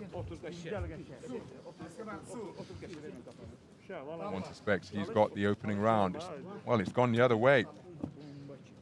Novruzov taking it on a 4-1 split. So what type of response is that going to bring from the Cuban corner, and indeed, most importantly, the Cuban boxer?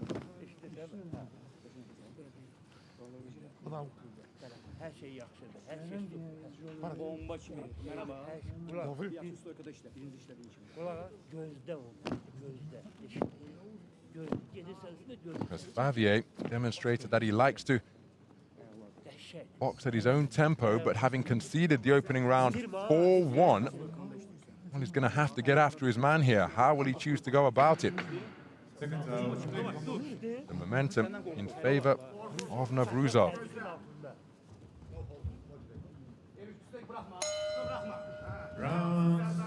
So into the second round, and aware of the fact that he's conceded the first on a 4-1 split, it's an altogether more aggressive Darian Favier who comes out for this second round. But how about that for a right hand front around the corner from Novruzov? So the tempo noticeably quicker, being boxed in the same tenor, in that both men looking to score with eye-catching singles or 1-2 combinations at best. But there's a discernible, noticeable quickening of the pace here in the opening minute of round 2. Counter right jab is a nice shot landed by Favier. Looking to bring the left cross into play.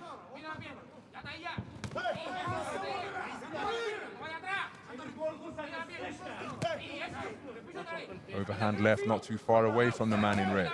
Goes downstairs with a shot to the body, which scores against Novruzov.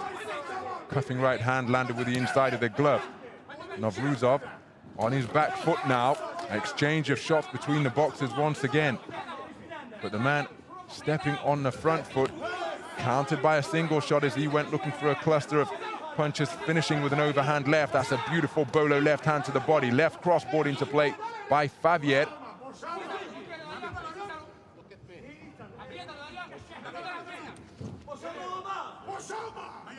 So Favier keen to get back into the mix. Beautiful single left hand scored by Novruzov. Caught by a right cross. Novruzov kept the attack going. The Cuban backed up and was picked off by a single shot success during the course of that cluster from the man in blue. Loading up on that left hand and short of the mark. Novruzov just remaining patient, but he runs into a right jab there. Minute to go in the second round. Nice right jab scored again by Favier. Novruzov coming forward, but not accurate with his attempt at offense.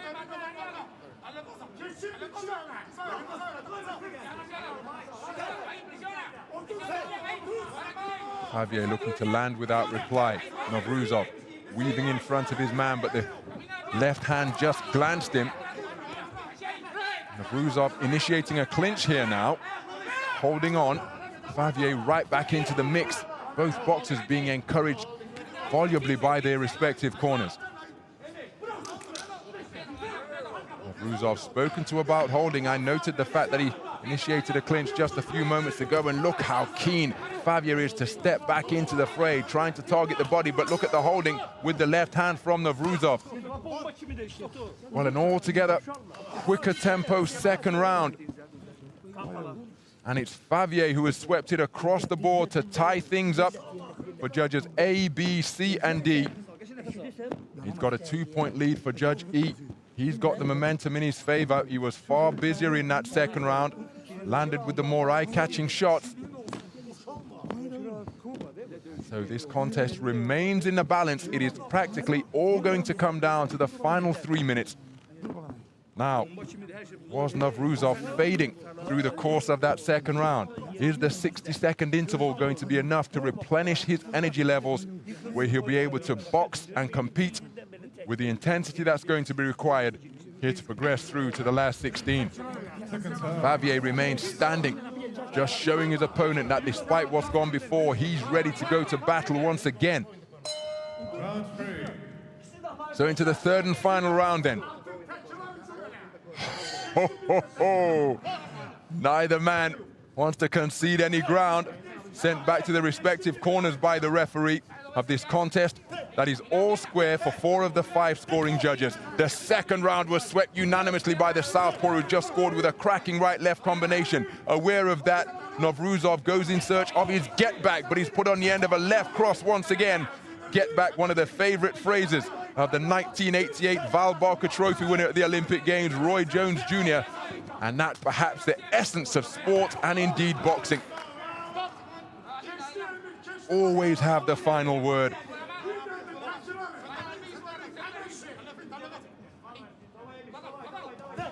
So Favier, well, I'm not sure that this punch-picking tactic which he used in the first is the way to go about his craft here, because he won the second round, at least from my perspective, by stepping on the gas and being busy.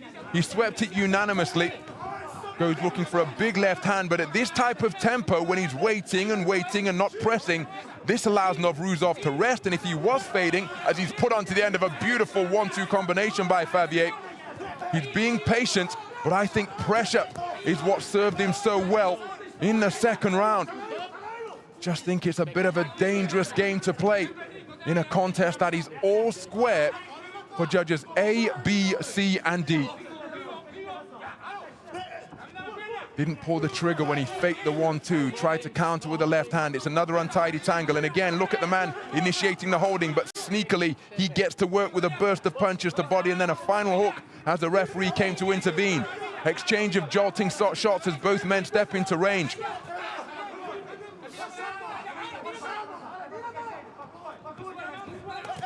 Beautiful counter 1-2 once again. Novruzov ran into it, and the left hand caused him to stop in his tracks. Lead right hand is a jolting scoring shot once again from Favier.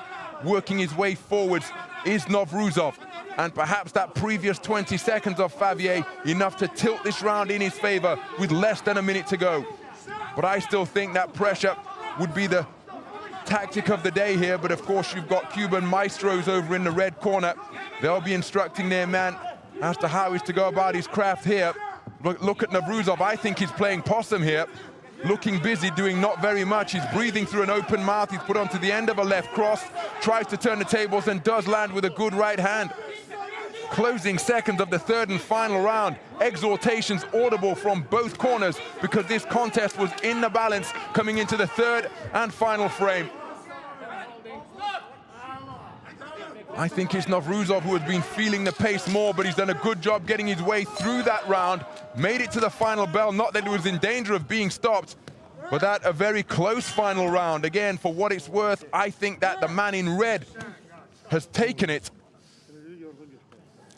But there was a considerable change from the tactics that served him so well in the second round. To his credit, he did try to step it up in the final minute of the third round and replicate what he did in round two. But that was the type of jolting left hand he was able to land. Look at how it stopped the man in blue in his tracks. That the most effective, eye-catching combination. And so we will go to the scorecards.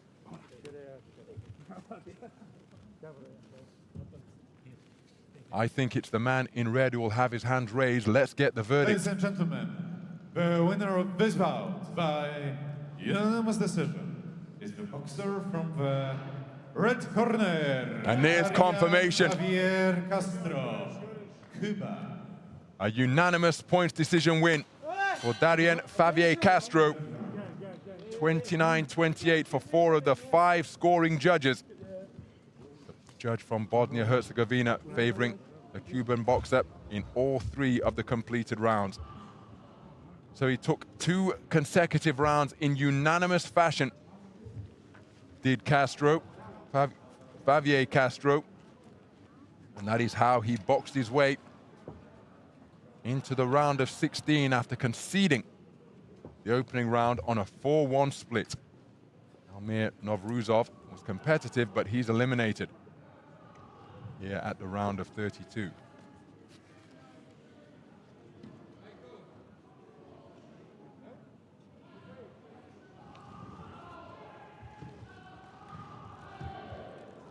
Bouts number 154 in ring A, men's lightweighter, 64 kilograms. Into the red corner, please welcome boxer from Germany, Franklin Omhoff.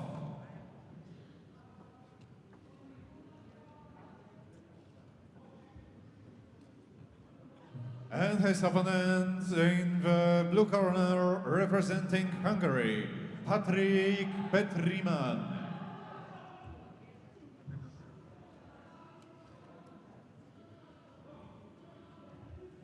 Judge assignments: 1 India, 2 Singapore, 3 Argentina. So here we see the scoring judges will be the arbiters of this one. They're from India, Singapore, Argentina, Italy, and Kyrgyzstan. A 10-point must system in effect. This one, a contest between boxers from Germany and Hungary.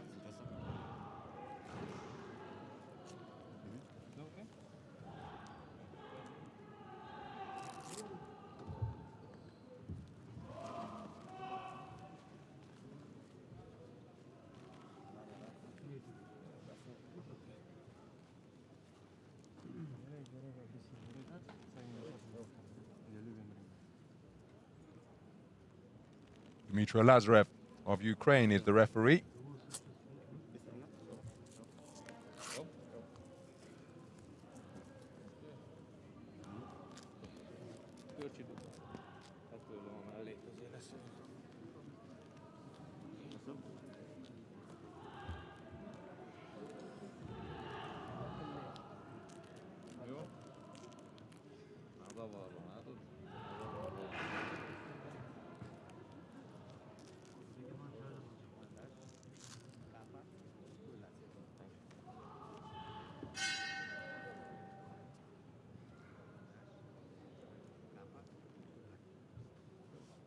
Head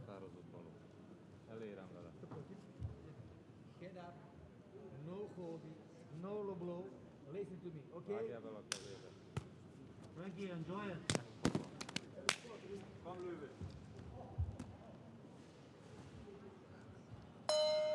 Round one.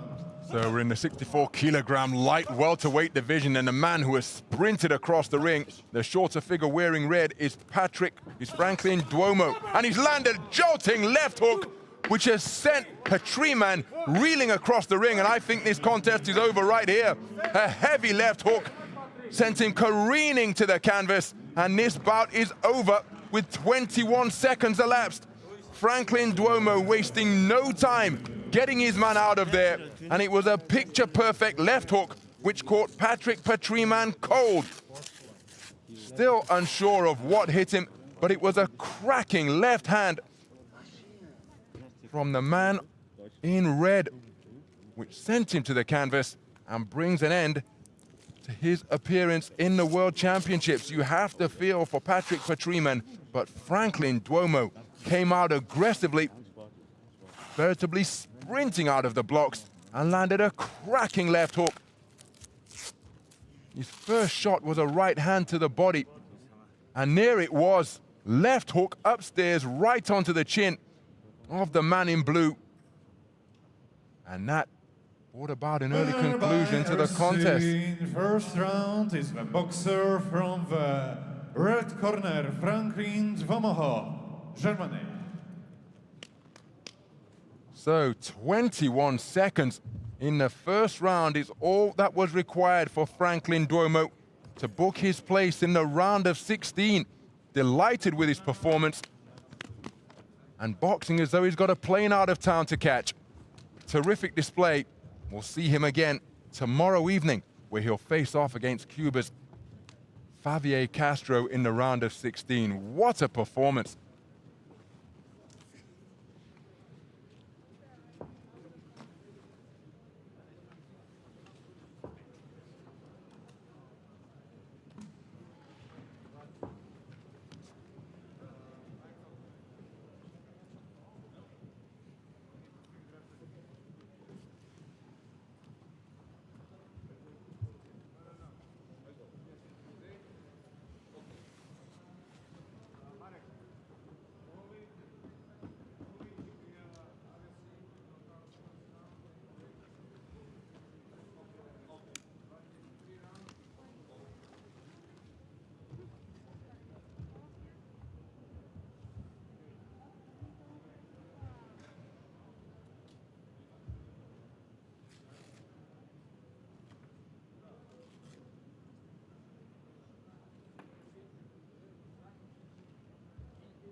Ladies and gentlemen, bout number 155 in ring K.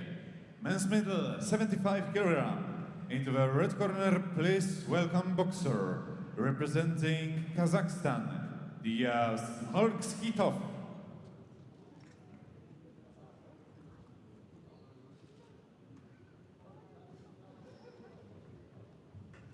And his opponents representing Moldavia, Światoslav Voskresenski.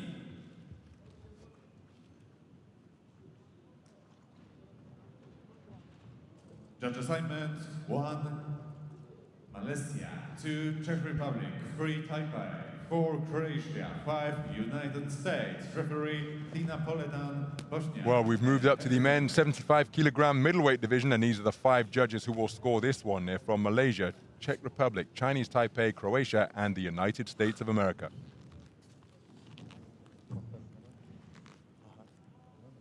This is a contest between boxers from Kazakhstan and Moldova.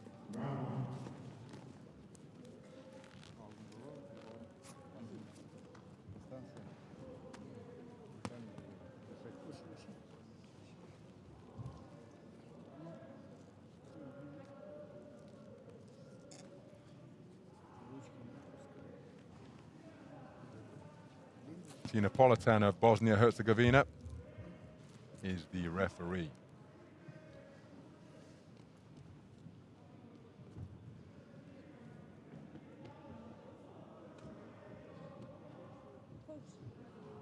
Coach. Just this rope inside. Okay.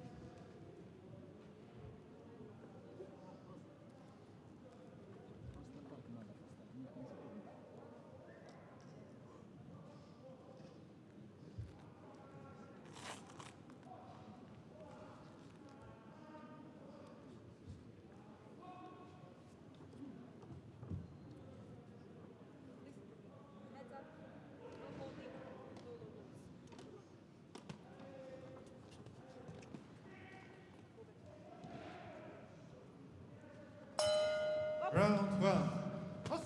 So for the final 6 bouts here of session number 7, it is middleweight action all the way. That's what we have up here in ring A between boxers from Kazakhstan and Moldova. The taller figure wearing red, who has come out very quickly indeed, looking to establish his range, but he's just taken a right hand over the top.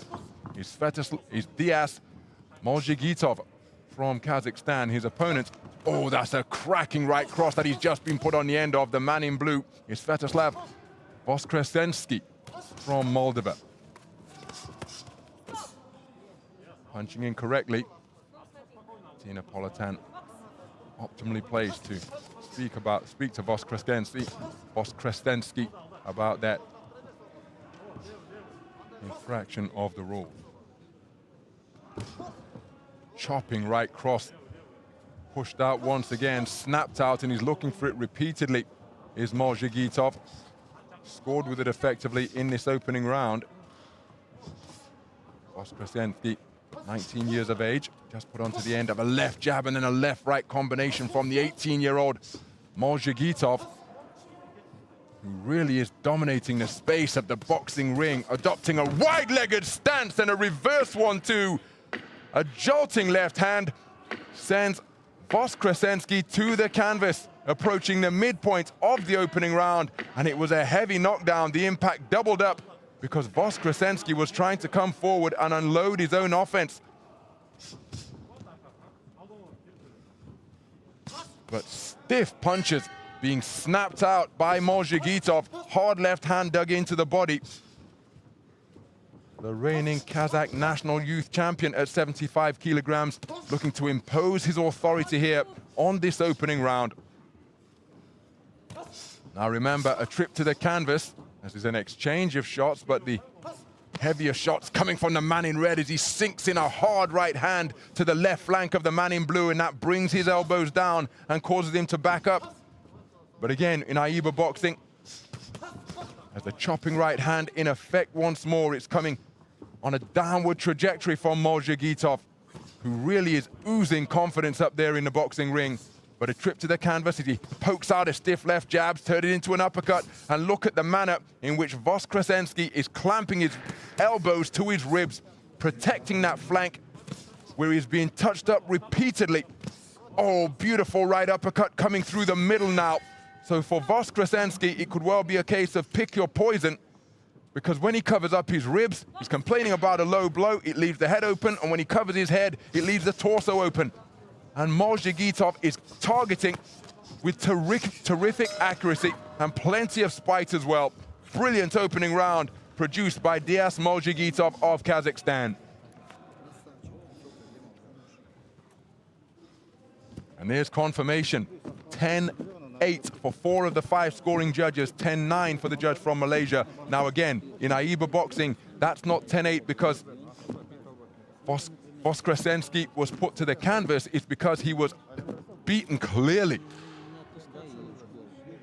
Yet quite a fair number of 10-8 rounds where one boxer is dominant, scored as 10-8 in AIBA boxing. Total domination, even if no trip to the canvas has been accrued, is a 10-7 round in the AIBA interpretation of the 10-point must system. But there was the reverse one too.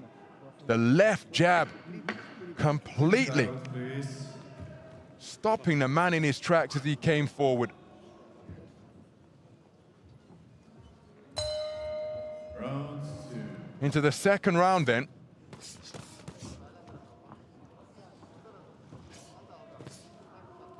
Voskresenski is in a bit of a difficult position here. That may be a route back in if Młodzieżowe keeps being spoken to and ultimately warned for punching with the inside of the glove rather than the correct knuckle part of the glove. Good straight punching to the body and then turning a long right uppercut underneath. Voskresenski losing his shape as he was coming forward. There's nothing wrong with his determination. Knows that he's trailing and he's trying to take it to the taller figure in red, but look at that, put on the end of a reverse 1-2 once again.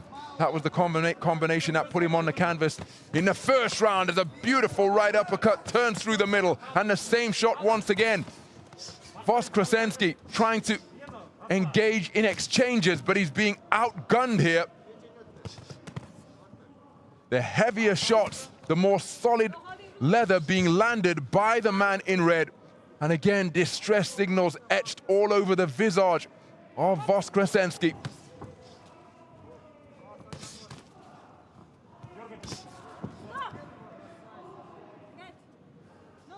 Well, I think Młodzieżowe can't afford to be called for that infraction once anymore, because the beautiful right uppercut once again after a left jab, but he's been spoken to about slapping repeatedly. Oh, what a right uppercut. It dipped the knees of the man in blue. And a standing count issued, and I think Voskresenski has perhaps brought that on himself because his knees were indeed dipped, but when he put his arms up on the ropes, he's saying that he doesn't want to continue. Well, he was shaking his head. Poor body language was being exhibited, negative body language from Voskresenski. He took the right uppercut. At that time, referee Tina Politan intervened to speak to the man in red about an infringement. And then just as that was being issued, Voskresenski fairly stumbled over to the corner, put his arms on the top ropes, and so a count was issued. And then during that count, again, just showing negative signs in his body language, and the contest was called off.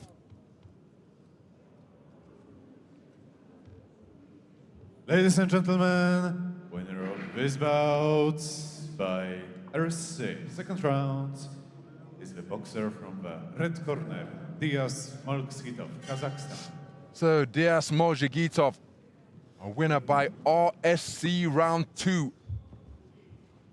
Just over a minute gone, he blazes his way into the round of 16 with a dominant display. You have to feel for Patrick Petriman, a 17-year-old from Hungary, never really able to get into the contest. He's eliminated here in the round of 32, and it is the Kazakh national champion who goes through after a very impressive display indeed.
Ladies and gentlemen, bout number 156 in ring A, men's middle 75 kilogram.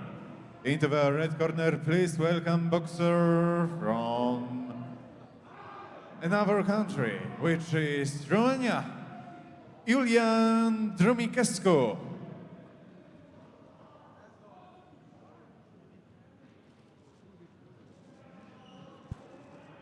So Młodzieżowe going through in the previous contest against And this Svetoslav opponent in the blue corner, Voskresensky. representing Latvia. We remain And in the these middleweight develops. division.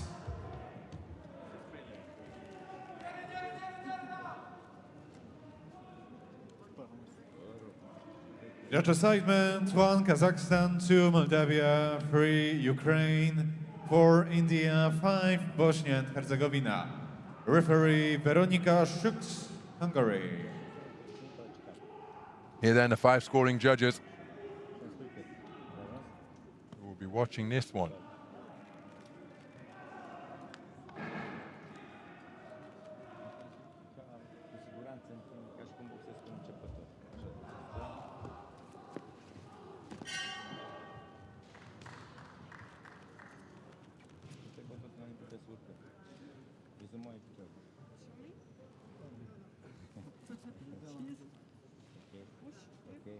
Everything is okay?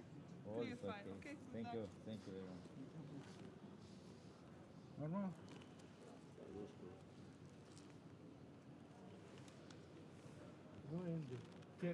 Termini. Klaus je svi skute u sam. Everything is okay, you're fine. Good luck.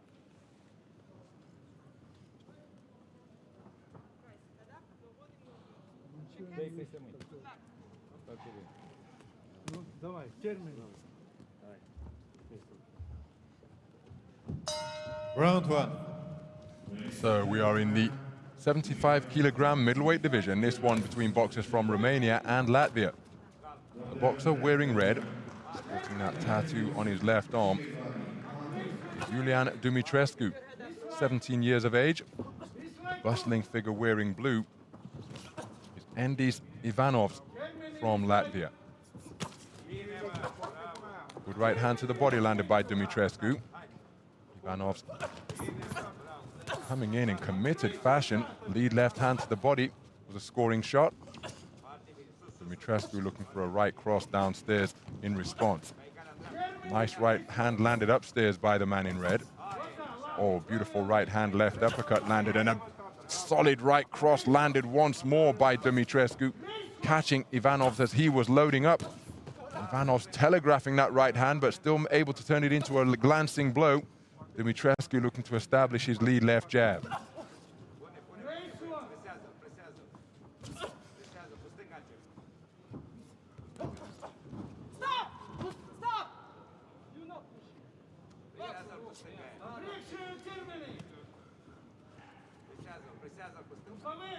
So approaching the midpoint of the opening round, Dumitrescu looking for that spectacular lead right cross, but he did get through with an uppercut. Tucking up in the corner is Ivanovs. In his own corner, on the far side of the ring from our commentary position.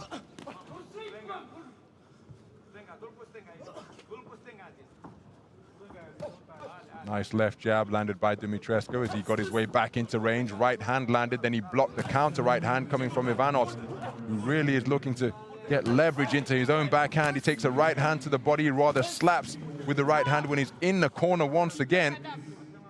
And when he's being backed into the corner, Ivanovs, when he's coming under significant pressure, trying to fight his way out of there, but he hasn't done so with much effect so far. At least that's how I see it from here ringside. He takes a double right cross that almost puts him through the ropes, battering him away to the body with punches from both flanks is Dumitrescu, and that was a withering attack, both upstairs and downstairs, and it brings about a standing count. Well, we mentioned the fact, oh, what a right hand on the resumption from Dumitrescu. Looking for the same shot once again, and Ivanovs almost turning his back as he looked to disengage. Well, the further this round has gone on, Dumitrescu has just asserted his dominance. more fervently as he walks him into a right cross once again. And Dumitrescu backing his man into a corner once more. And each time he's gone to that confined position near the turnbuckle, well, bad things have befallen Ivanovs from Latvia. Cutting a bit of a forlorn figure there just before the bell to conclude the opening round. A very good round indeed from Dumitrescu in the red corner. 10-8 for 4 of the judges, not because of the standing count, but because it was a dominant display. And the dominance increasing the more we progress through that 3-minute frame. Very good performance indeed to open the contest from Dumitrescu. And he was plenty aggressive to begin the round, was Ivanovs. But then in this type of territory, he was getting picked off by some hard punches at short and mid-range. Body punching was eye-catching from Dumitrescu. And then when he was almost punched through the ropes, lefts and rights dug in around his ribcage. And that caused the intervention of the referee, Veronica Suks. That was the right cross that landed once time was called after the standing 8 count. Well, the floor cleaning crew doing a magnificent job here, it has to be said, in Kielce 2021. Just cleaning up the excess moisture in the red corner. Well, Ivanovs endured a really difficult round, but again, he's on the back foot. He wings in a speculative right hand, but Dumitrescu just looking to keep him near the corner as he lands a solid right hand before spinning off the line. Truth be told, Ivanovs was sent spinning almost by that right hand. The left hook was wound up from last week by Ivanovs. Easy for Dumitrescu to avoid, pushing his man back towards the ropes and crowding him with another swarming attack. Ivanovs coming out a distant second best here. He's got to try and do something to turn the contest in his favor. Again, out of punching range and sending those shots by telegram. Another standing count issued after the hard shots landed to both body and head. And he's looking a rather forlorn figure there in the boxing ring. This may well be stopped. And there's confirmation. Well, he wants to carry on. But referee Veronica Suks in perfect position to look closely into the eyes of Ivanovs from Latvia, and she has determined that he has taken enough. He was constantly being pushed back to the periphery of the boxing ring, and when he was put in that position, well, Dumitrescu was just teeing off with hard, hurtful shots to both body and head. Have to credit the man's desire and competitive spirit, but there was the crashing right hand through the middle, the left guard, the left hand into the stomach, and that caused the intervention of the referee and curtailed Ivanov's participation in this tournament. Here's the verdict. Ladies and gentlemen, the winner of this bout by RSC second round is the boxer from the red corner, Julian Dumitrescu. So there is confirmation of the RSC round 2 victory for Julian Dumitrescu, the 17-year-old from Romania, going through to the round of 32 in the middleweight division. Excuse me, the round of 16 in the middleweight division. 29 boxers comprise the bracket, and he goes through with an impressive second round stoppage over Ivanovs of Latvia. He was plenty tough, Ivanovs, but stopped inside the distance. He was taking too many punches without reply.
Ladies and gentlemen, bout number 157 in ring A, men's middle 75 kg.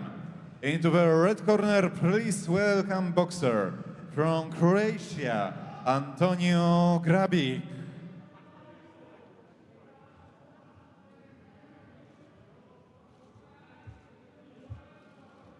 And his opponent in the blue corner, representing Lithuania, Aleksander Trofimczuk.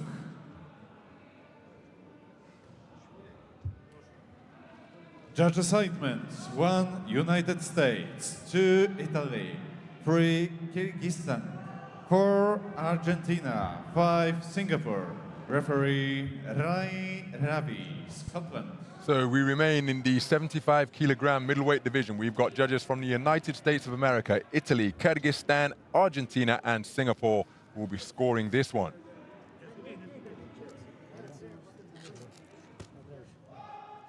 It's the contest between boxers from Croatia and Lithuania.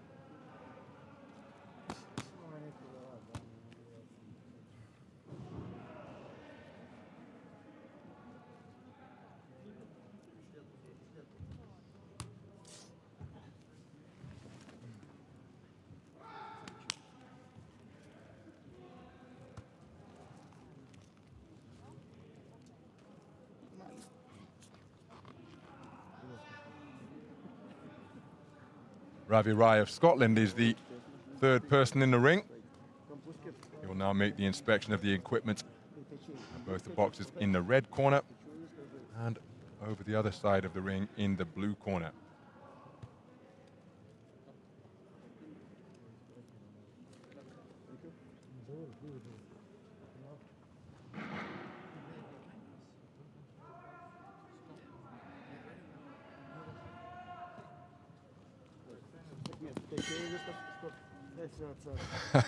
That's the bell from ring B. Now that Ravi Rai has called time, this 75 kilogram middleweight contest can get underway. It's between boxers from Croatia and Lithuania. The boxer, the taller figure wearing red, is Antonio Grabic, national champion from last year. Just taken a hard left hand to the body from the man in blue, Aleksander Trofimczuk of Lithuania. He too a national champion in the youth ranks last year, but that was down at 69 kilograms. So he's come up a weight division here at this championships. And of course, at this developmental stage of their careers, as both of these boxers really sinking their feet into the canvas and winding up with big shots, hooks and uppercuts in the opening minute of this round. Double jab was partially blocked as that Grabic fired out, but he did score with a shot to the body. Bobbing and weaving his way in is Trofimczuk. Trying to box his way off the ropes, pushes his man to create some distance, does Grabic. Jolting left hand landed by Trofimczuk as he walks his man to the neutral corner just above our commentary position and scores with a jolting right cross. Good work to the body and then head from Trofimczuk, who's tucking up tightly behind his gloves and then bobbing and weaving his way into his preferred punching territory, which appears to be at short range. He's got Grabic on the ropes once again. Grabic out to the space of center ring, but he took a hard left hand into the pit of his stomach once he found himself in ring center. Good right hand over the top landed by Trofimczuk. And it's attacks coming in waves from Trofimczuk. Not deterred if he gets picked off when he's firing the first punch. He continues to let his hands flow as his boxers exchange jabs. Grabic's was more eye-catching. There's an example of the double phase attack. Reverse 1-2 followed by a conventional 1-2. Left then right. Trofimczuk with eye-catching success with 2 minutes gone in this opening round. Left jab poked out and then a languid right hand to the body scored by Grabic. Trofimczuk looking to keep his explosiveness as he scores with a straight left hand of his own. Walking his man back to the corner once again and then look at him get busy with his hands. Grabic tried to turn the tables, but Trofimczuk had his arm tucked underneath his elbow. And again, he's back to the ropes, is Grabic. He takes a left hand while he's there. It's all very well using the space of the ring, but it just reduces an avenue of movement if you have your back on the ropes. And if he looks to use his range and reach, well, if he keeps retreating, almost voluntarily, although you've got to give Trofimchuk credit for backing him up as he scores with a right hand. But surely he wants to be using the space of the ring so he can use his reach and range. 10-9 for 4 of the scoring judges in favor of Alexander Trofimchuk. And perhaps unfortunate not to sweep it across the board, because he was the busier boxer with the more eye-catching offense during the course of that opening 3 minutes.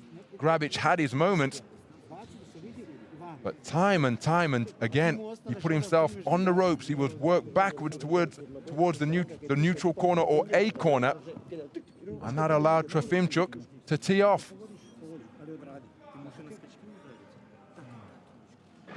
And almost on cue, that replay indicating what I've just been describing. Seconds out, please.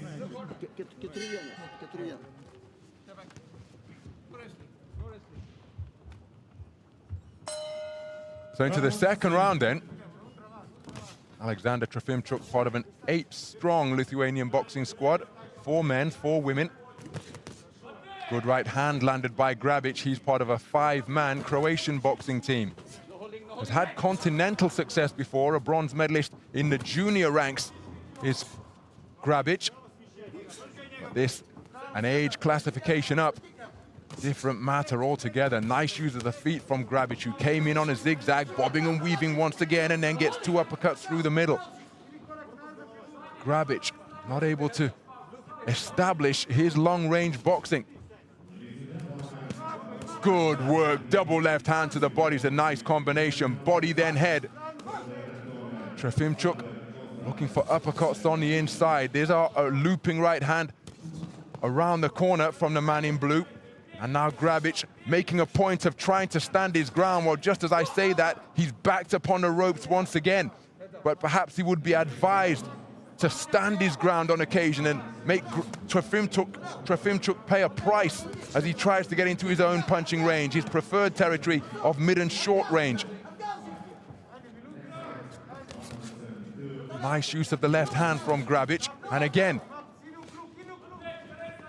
trying to stand his ground, but he was backed up to the ropes, able to skip off to his right and evade any offense from Trofimchuk midway through the second round. This is, well, that's a good right hand over the top from Trofimchuk, countered by a right hand from Grabic. Seems to be making a more concerted effort to stay out of the corners and off the ropes, even though that's where Trofimchuk has got him at the moment, and keeps him there again with another 3-shot salvo, 2 left hands and a right. Grabic trying to re-establish range. There's a flashing left-right combination. Slashing right hand landed, but that's an altogether more solid right cross from Trofimchuk, who scores with the same combination once again. Right hand lead this time. It wasn't preceded by a jab. Looking to bob and weave his way back inside is Trofimchuk. Grabic was trying for uppercuts underneath.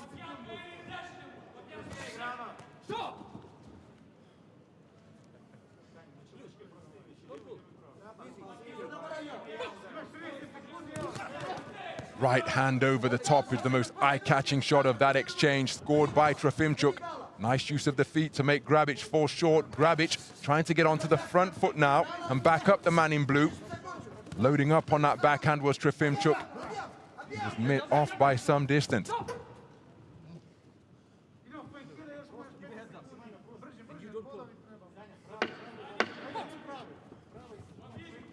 Well, credit to Grabic for trying to do something different. I'm not sure the scoring of the round is going to be any different, but at least he did a better job of keeping himself out of the corners in round number 2 when compared to the first. And indeed, it's a clean sweep across the board. But Trofimchuk, Grabic, appearing to make a concerted effort to not go from corner to corner or from the ropes to the corner. Ostaneš kaj primaš seriju.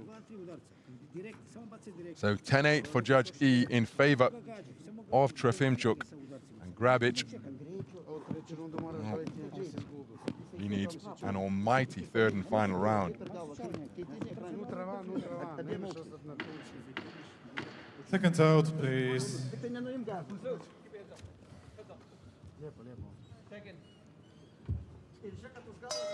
Round 3.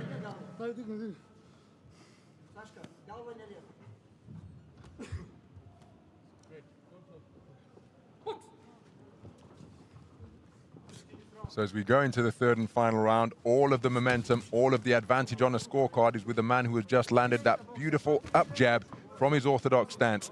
Alexander Trofimchuk has boxed very cleverly indeed. Bobs and weaves his way in, throws punches in clusters, and occasionally will go to a right-hand lead. There's a nice double left hand from Grabic once again. He's certainly been in the contest as he takes a stiff left jab, but as the scorecards have evidenced, he's not winning the contest. But it hasn't been a cakewalk by any means for Alexander Trofimchuk.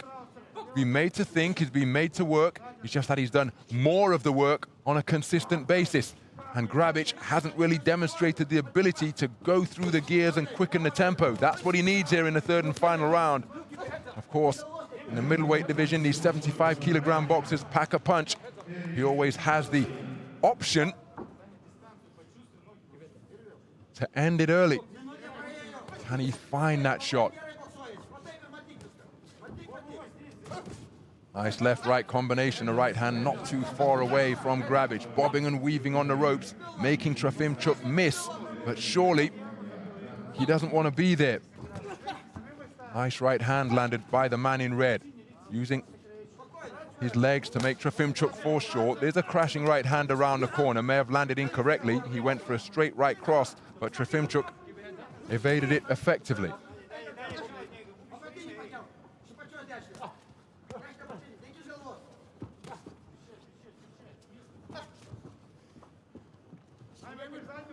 So Grabic trying to stand his ground and scores with a nice left-right combination. Trofimchuk, hands down by his sides now, walks his way back in and helps himself to a left hand straight through the defense of Grabic before turning shots underneath and through the middle. Really dynamic, bustling boxer is the man in blue. Walking his man back to the corner just above our commentary position once again, and Trofimchuk looking to get busy while Grabic is in that confined corner. Less than a minute to go in the third and final round. Grabic pushing off.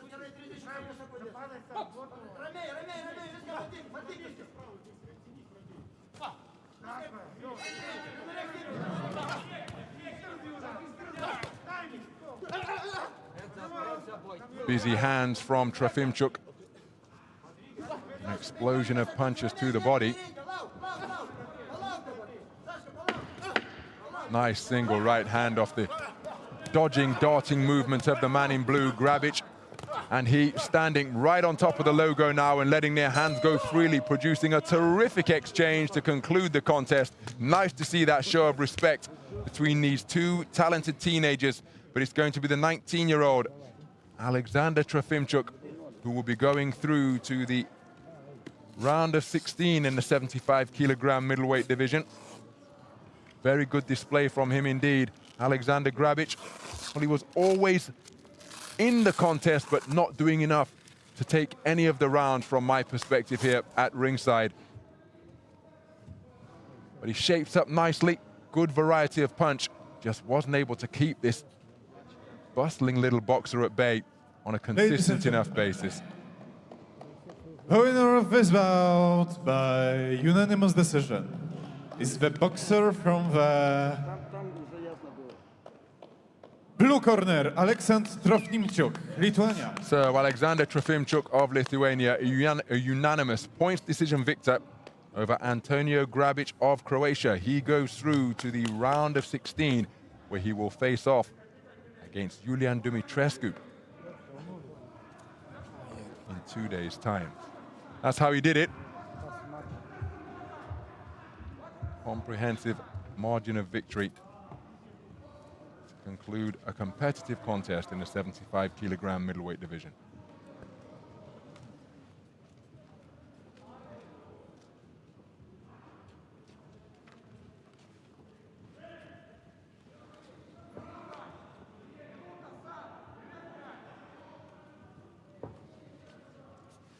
Bout number 158 in ring A, men's middle 75 kilogram. Into the red corner, please welcome boxer from Kyrgyzstan, Islambek Turgunov.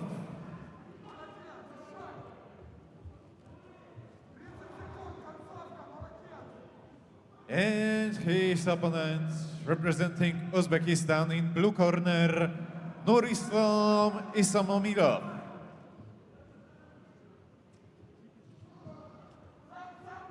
Judge assignments: 1 Czech Republic, 2 Bosnia and Herzegovina, 3 Ukraine, 4 Croatia, 5 Taipei. Referee Mazlan. So we remain in the 75-kilogram middleweight division. We've got judges from the Czech Republic, Bosnia-Herzegovina, Ukraine, Croatia, and Chinese Taipei scoring this one.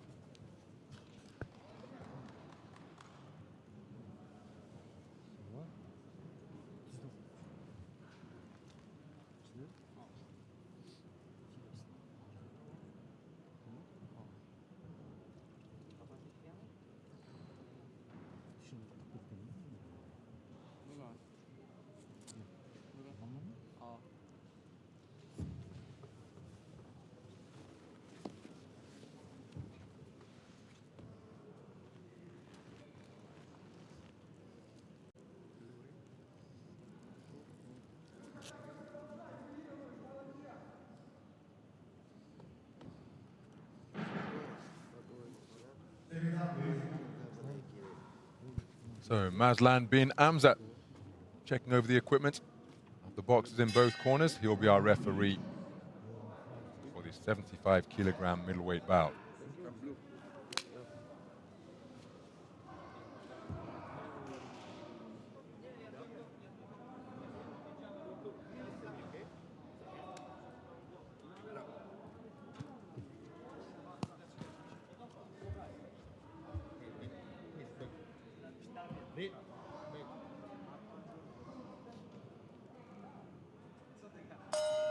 Round 1.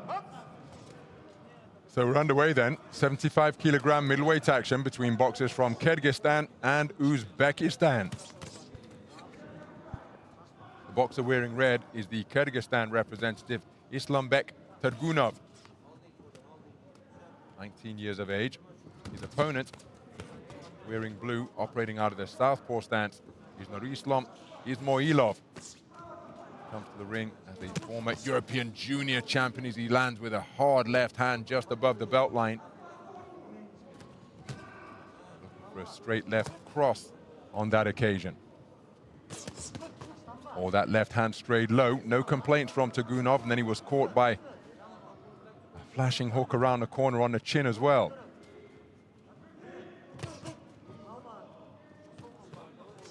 Nice use of the right jab. It was a flicking, darting shot from Ismoilov.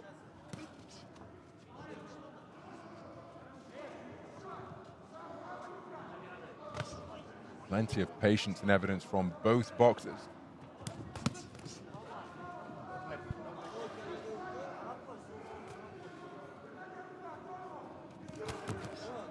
Committed to that southpaw left on the reverse 1-2.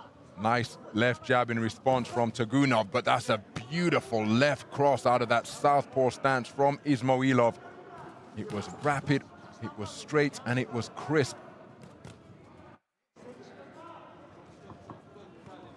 So both men standing in the space of center ring, circling one another cautiously with wide-eyed concentration. There's the left hand in effect once again, proving to be a really profitable punch for Ismoilov.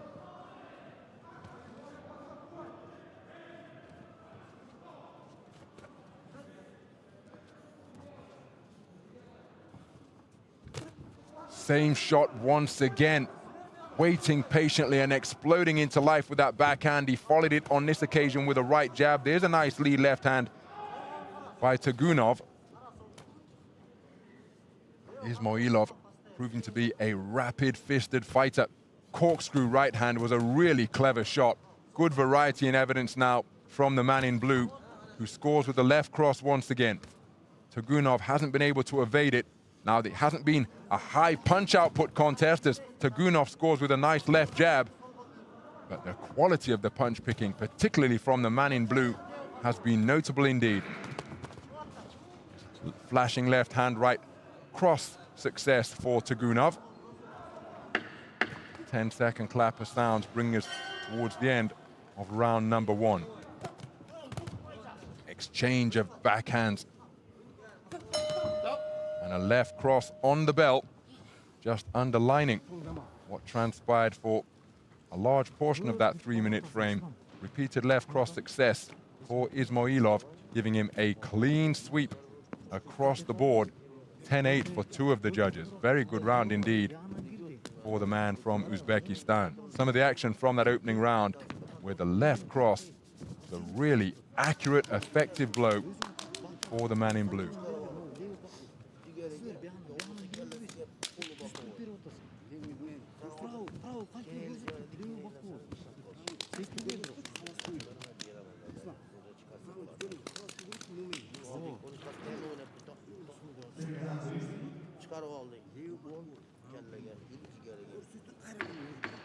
Seconds out, please.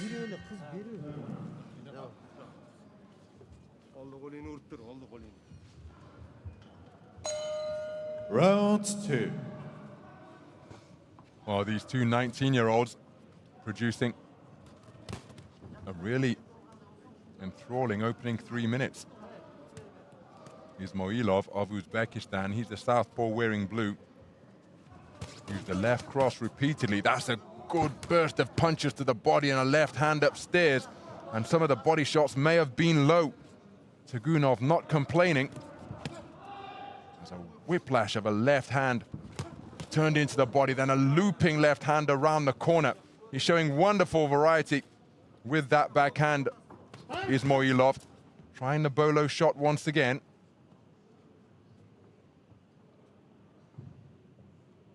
Nose damage sustained by Tagunov. And you see the fist into the open palm. This injury has been inflicted by a punch. Now, in the event that it causes the bout to be stopped, it will be RSCI. And you can see he's bothered by that, whipping left hand into the body again, and then a left cross right onto that damaged nose. Ismailov with incredible accuracy here in the second round. How about that for a combination to body and head? Left hand downstairs, right hand over the top.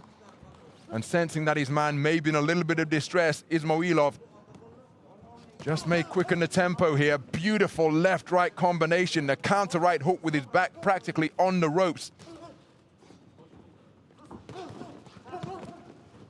And credit to Tagunov. He knows that he's being bested in this contest so far, and he's trying to do something about it, trying to quicken his own work rate, his own tempo, but he's being made to pay a heavy price to get his own punches away. There's another single lead left hand, and look at how the man in red grimaced and tried to sniff, because that left hand landed again right on the injured area of his face, and his breathing is going to become more difficult, but he's remaining committed to his task. Takes the left hand to the body as he steps back into the breach. He was rather languid with that attempted right hand to the body. I'm sure that Ismailov will have registered that. 2-shot success for the man in red, catching Ismailov as he came forwards.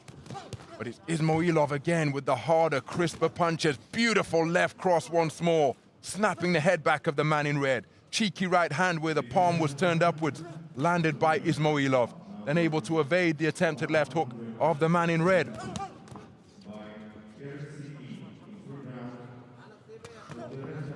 Left hand scored upstairs by Tagunov, countered by a left hand to the body from Ismailov. There's that same shot once again, really dug into the abdominals of the man in red. Nice right hand landed by Tagunov, countered immediately by a left cross by the Uzbekistan boxer.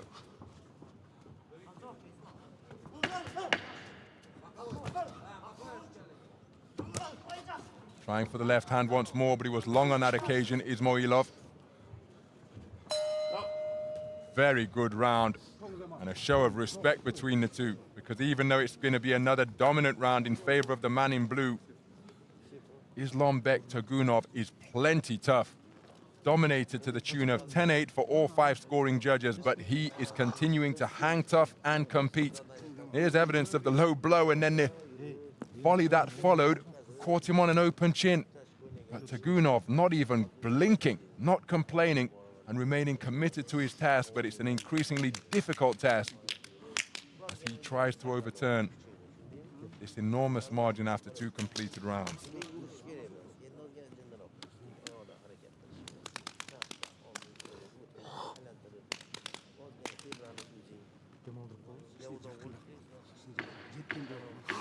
Seconds out, please.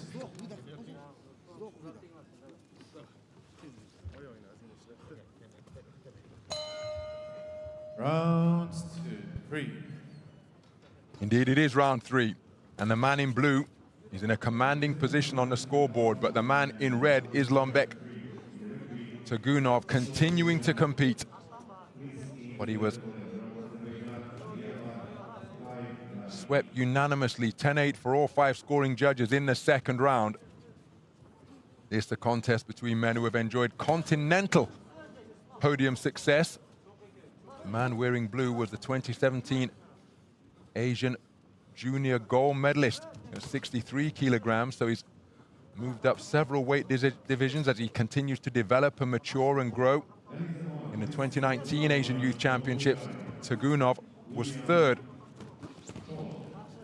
earning himself a bronze medal. But here, on this stage, in this battle between 2 19-year-olds, it is the man in blue who has put clear daylight between him and his opponent. Tagunov going in search of the shot that will bring about the inside the distance victory that he needs. Ismailov, his main mission now is to remain concentrated and not to, well, to avoid trouble and not walk into anything silly. Just lost his footing there. Tagunov quickened the pace to close the gap. But there's the left cross just to restore the order that had been established over the course of 2 completed rounds from the man in blue. Demonstrating his prowess boxing off the ropes now. He really is showing himself to be a complete boxer. Saw he and Tagunov standing in the center of the ring as he lands with another solid left cross. Right hand is a nice shot, landed by Tagunov. So again, Ismailov has to remain concentrated as Tagunov goes in search of a left hook that wasn't too far away. But Ismailov has shown so many facets to his game as he gets back on the offensive once again. Right, left to the body, and then a left cross upstairs. But Tagunov continues to chug forwards, fed a double right hook before Ismailov ducked out of the way and got himself back to the space of the ring before using a right-left combination once again. This has been a wonderful boxing display produced by Nurislam Ismailov. 30 seconds away from booking a place in the round of 16 in the 75-kilogram middleweight division. Tagunov will be aware of that as well, and he is continuing to search for that punch of a lifetime to turn the tables in a contest where he has been outboxed considerably. But again, you have to admire his conditioning, his determination, his desire, because he has never stopped competing in his bid to progress here through the AIBA Youth World Championships. It's not going to happen on this occasion, but he hung tough and boxed right up until the final bell. But there can be little doubt that it will be Nurislam Ismailov who will go through to the round of 16 after producing a very good display indeed. We're just awaiting confirmation of the announcement.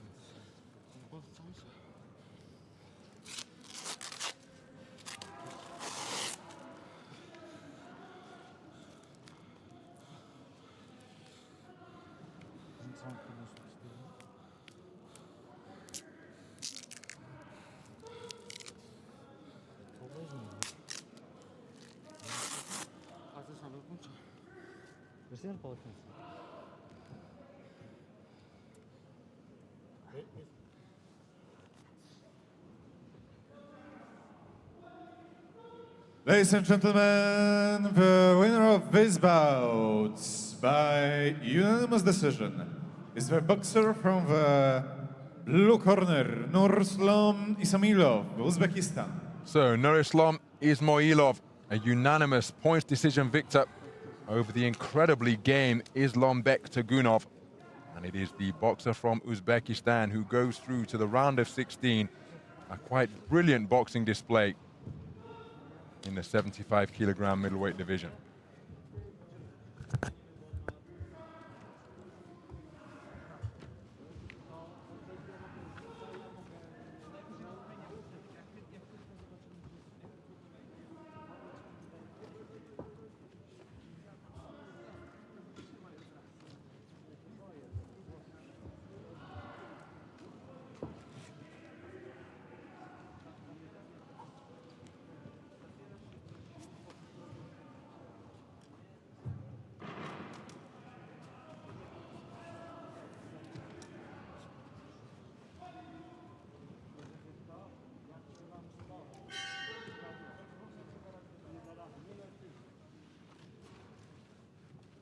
Okay, ladies and gentlemen, bout number 159 in ring A. Men's middle, 75 kilogram. Into the red corner, please welcome Adam Valenta, Czech Republic.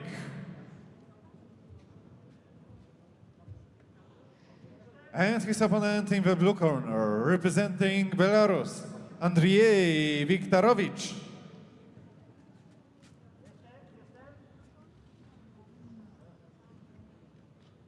Judge assignments: 1 Kazakhstan, 2 Hungary, 3 Moldavia, 4 United States, and 5 India. Referee Vadival Andrakirenan, Singapore. So here then the judges scoring this penultimate middleweight contest. They're from Kazakhstan, Hungary, Moldova, the United States of America, and India.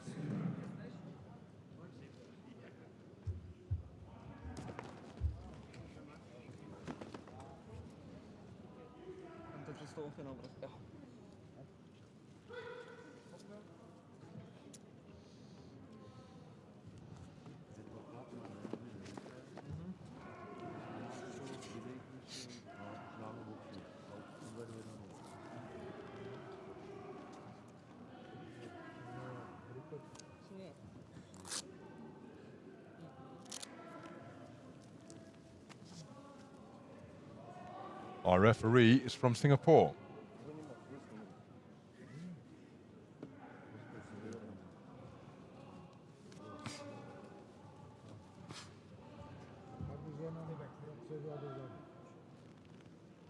Keep your hands up. Holding. Watch your punches. Listen. Good luck. Makasz, od zaczątku, jo? Makasz. Back. Round 1. So we're underway then. First of 3 3-minute rounds in the 75-kilogram middleweight division, and a man boxing out of the southpaw stance wearing blue who has made a very good start is Andrzej Viktorovich, representing Belarus, 18 years of age. His opponent, Adam Valenta from the Czech Republic, the reigning national champion of his homeland, having picked up that title in 2020. He's now trying to establish his own lead left hand.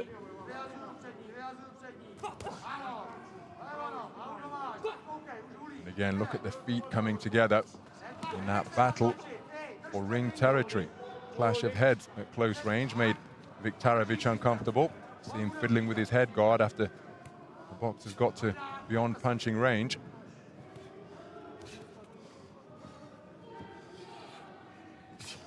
Nice left jab landed off those feints by Valenta. So fencing with the lead hands.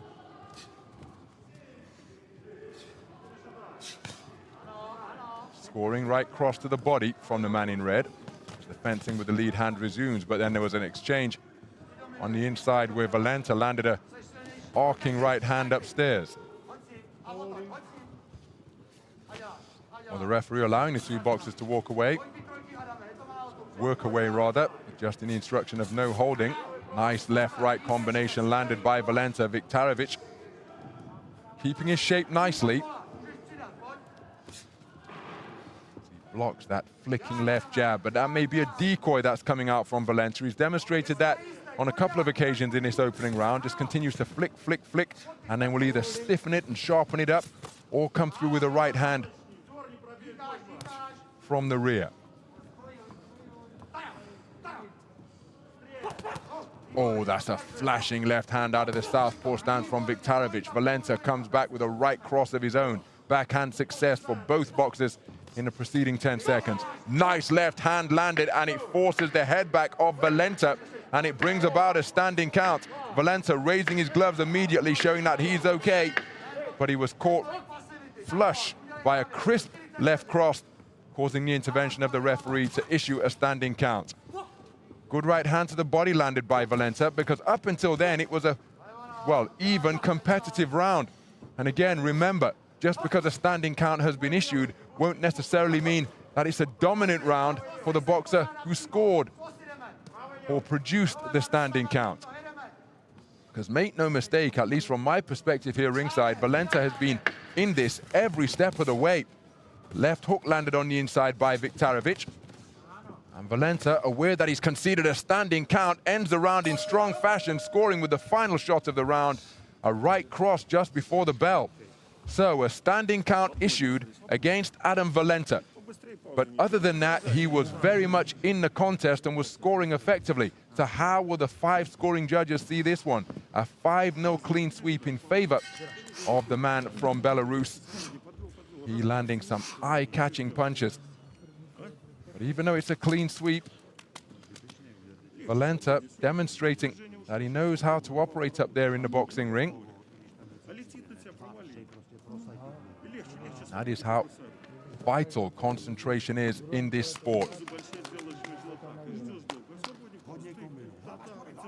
Playing football, you're a fullback and the ball's in the middle of the park. Well, not that you're going to take your mind off the job, particularly when you get to the elite and the professional level. Can be afforded a little bit of respite. Not really something that boxers are afforded, because as long as the opponent is standing, they are dangerous, particularly when they're within punching range.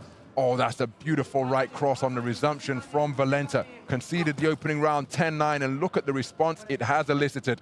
And you have to credit him and his corner for that. His corner will have said, look, we've got AIBA live scoring here, and you've just conceded the opening round 10-9, a round where we perhaps thought you were in it, but you got caught by a shot, you took a standing count, and you're now a point down. Get out there and do something about it. He's doing just that, although he was fed a nice up jab from Viktorovich. Nice right-left success by the southpaw in blue.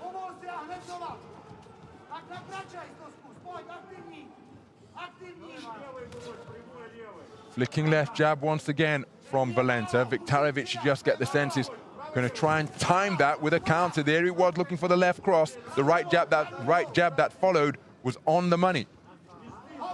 Valenta trying to distract with that left hand. Viktorovich looking for that big left cross. Untidy tangle causes both men to go for a walk across the ring in close company of one another. Nice left hand landed by Viktorovich once again. Valenta punching his way out of there with the left hand. Nice left hand landed by Viktorovich once more. He's used that southpaw left often as a lead shot, not setting it up with a right jab, but just firing from his backhand and finding the range with it. You see it once again. Turned it into a half hook, half uppercut that time. Flicking left jab is an irritant in the face of Viktorovich's. Valenta lands a good right hand. Oh, beautiful left-right combination once again from Viktorovich. It was a half hook, half uppercut with a left hand, led it off. And you see, leading off with the left hand repeatedly, trying for body and head on that occasion.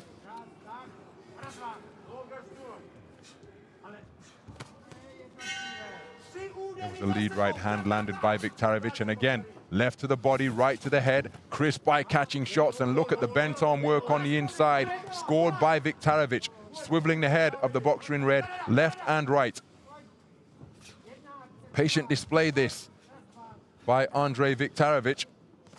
Not necessarily the busy of the two boxers, but his punches are eye-catching indeed as he looks for right-hand success to catch the advancing boxer. The referee goes for a trip as he got his feet tangled in between the two. It inconvenienced Viktorovich and sent the referee from Singapore staggering across the ring, just as that right hand from Viktorovich did to Valenta. What an incident-filled conclusion to that second round, because Valenta was tagged by a couple of solid shots that completely disrupted his balance, and that is why he's been swept for the second consecutive round. Patient punch picking over the course of the 3-minute frame from Viktorovich, and he concluded the second frame with some hard punches indeed, completely disrupting the boxing stance of the man in red.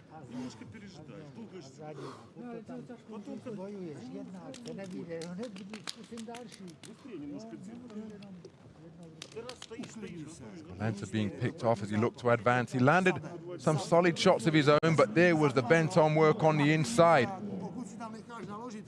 Left, right, left. Seconds out. Now there was the tumble from the official, and then just after that, those were the shots that dipped the knees right on the belt, Round 3. causing Valenta to become disorganized. Left cross once again, and look at the hand speed and the volume and the variety of punch from Viktorovich. Left, right cross success, landed twice in quick succession by Valenta, but Viktorovich holds his ground and comes back with a shot of his own. Very composed individual up there, particularly when he's put under pressure. Viktorovich doesn't get flustered, keeps his shape nicely, and he's able to catch the advancing Valenta with short arcing punches from both hands.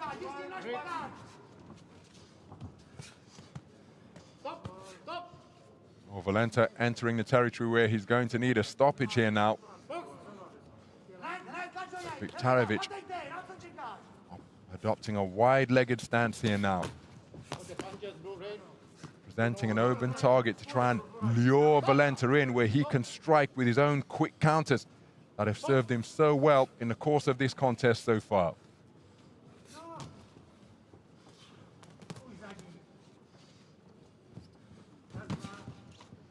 Valenta looking for the right hand to the body.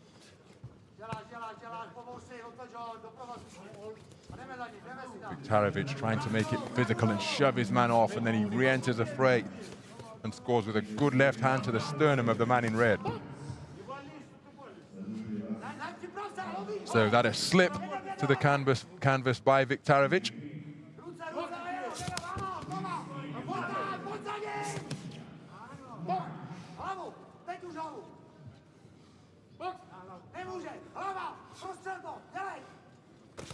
Just over a minute to go. And again, as Valenta gets into punching range, just look at the shots that he's taken from the accurate punches of Viktorovich. Really is an art to be able to know where your opponent's chin is and still find it, not necessarily with full-blooded shots, but with scoring shots. But then Valenta with a good period of the round of his own during the course of that exchange. Very seldom has he been able to punch without reply, Valenta. As evidence right there, Valenta lands a good shot and takes two back from Viktorovich. There's a nice left hand landed on the inside by Valenta, who is continuing to go in search of the finishing fusillade that will see his hand raised, and he did have success on the inside, but was picked off once again by Viktorovich. Viktorovich ensuring that he's always turning these into exchanges as he lands a right hand around the corner. But Viktorovich doing a good job of making sure that when he is put under pressure, that they are exchanges rather than punches without reply. And just look at the volume of punches let go by both boxers at the sound of the 10-second clapper. That's a very entertaining contest indeed. But it is going to be Andrei Viktorovich who will go through to the round of 16 on a unanimous points decision verdict. But you have to credit Valenta, who remained competitive right up until the conclusion. He never stopped trying to win. even though he was outboxed over the course of the first 2 rounds. But he was competitive, make no mistake. Viktorovich will know that he's been in a contest, but he was the better boxer. Ladies and gentlemen, winner of this bout by unanimous decision is the boxer from the blue corner, Andrzej Viktorovich. And here's confirmation of a unanimous points decision victory for Andrzej Viktorovich of Belarus. Terrific fight back in the final round by Valenta, taking it for 4 of the 5 scoring judges, but not enough to overturn the deficit he faced after 2 completed rounds. Really entertaining contest.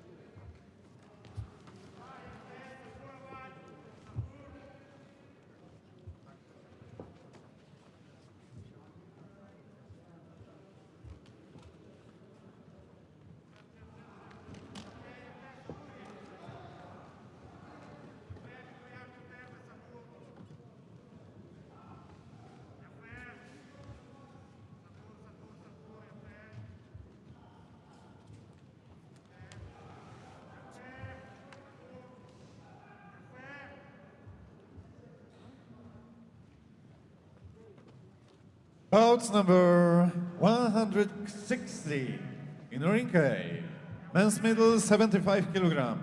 Please welcome in red corner, boxer from Russia, Mikhail Usov.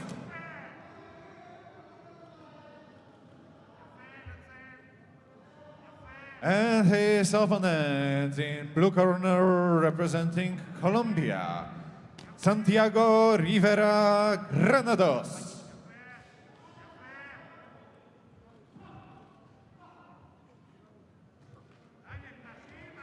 Judge assignments: 1, Italy; 2, Malaysia; 3, Argentina; 4, Bosnia and Herzegovina; 5, Kyrgyzstan. So our final bout of the evening will be judged by officials from Italy, Malaysia, Argentina, Bosnia-Herzegovina, and Kyrgyzstan.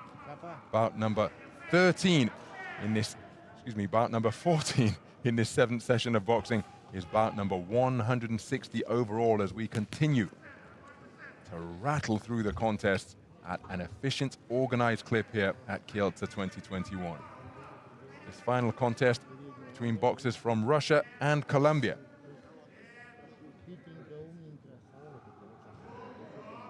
Our referee is from the Czech Republic.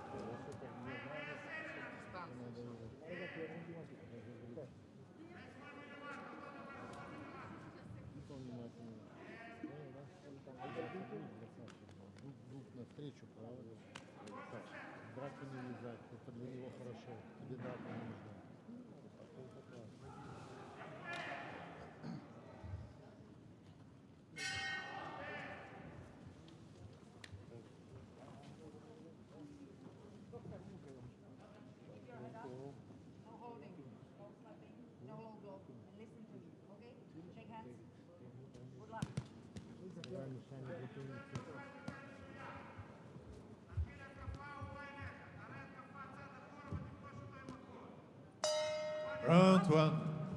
So we're underway then. Our final bout of this 7th session of boxing is in the 75 kilogram middleweight division. It's between boxers from Russia and Colombia. The taller figure wearing red, who has just scored with a good right cross and another one, looking for it repeatedly, is Mikhail Usov, the 2019 European Championship silver medalist in the junior ranks, competing here in the youth category.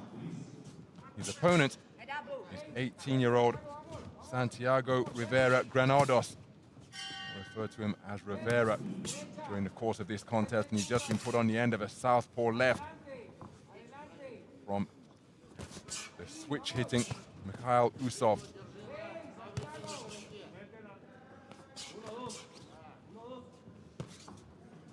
Nice left jab landed out of the orthodox stance, landed by Usov. And Rivera got to try and get inside the longer arms of Usov, but that's difficult when you're being fed a steady diet of jabs and straight punches and it brings about a standing count. Rivera's head being pinged repeatedly by accurate punch picking from Usov. While approaching the midpoint of the second round, Usov on the resumption, switching to the southpaw stance, scoring with a left-right combination, a reverse 1-2.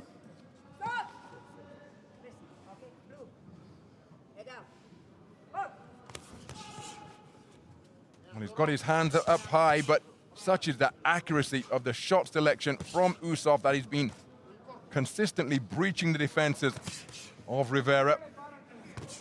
Rivera trying to trade jabs on the outside, but single phase attacks probably not going to get it done. Now he's inside. Let his hands go to the body, surely, is what Rivera needs to do. Put on the perimeter once again by the raking long left jab of the man in red. Nice double right hand turned around the corner as Usov switches to southpaw once more.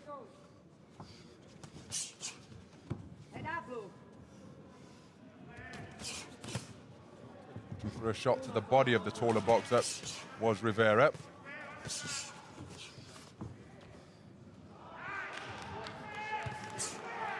Came forward in a straight line there, Rivera, and again his head just being snapped back by straight punches. He has to step back and get reorganized, but again, another combination of straight shots causes the intervention of the referee for the second time. 10-second clap was about to sound, but Rivera may not make it out of the first round.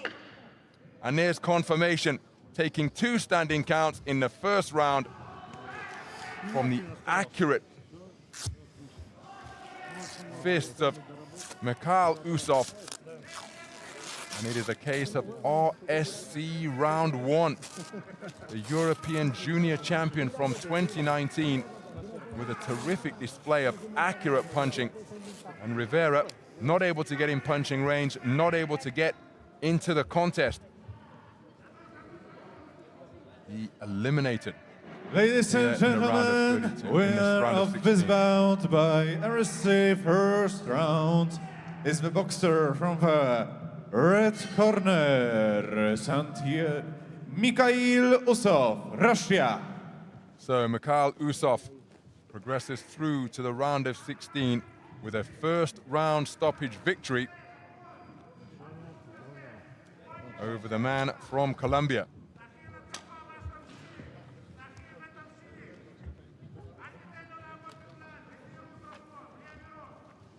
And that concludes the action here from the 7th session of boxing here in Kielce 2021. We take a look at some of the images from the brief, efficient performance produced by Mikhail Usov, the reigning national youth champion of Russia. Very accurate, effective aggression, and he simply didn't give Santiago Rivera a chance to get himself into the proceedings. So that concludes the 7th session of boxing, now 160 contests down in this festival of three-minute round AIBA boxing for 414 athletes from 52 countries across the world. We hope you've enjoyed this session of boxing. We will leave you with a results graphic of what has transpired here in Ring A. But it just remains for me, Ronald McIntosh, on behalf of the rest of the team here in Kielce in Poland, to say thank you for staying with us and join us again for more action tomorrow. Session number 8 gets underway at 2 p.m. Central European time, 2 p.m. local time. You can switch over to Stream B if you're watching and join my colleague Andy Clark, who's commentating on the action from that ring. But from here in Ring A, thank you for staying with us, and we'll see you again tomorrow for more action from Kielce 2021, the AIBA Youth World Championships for men and women. Bye for now.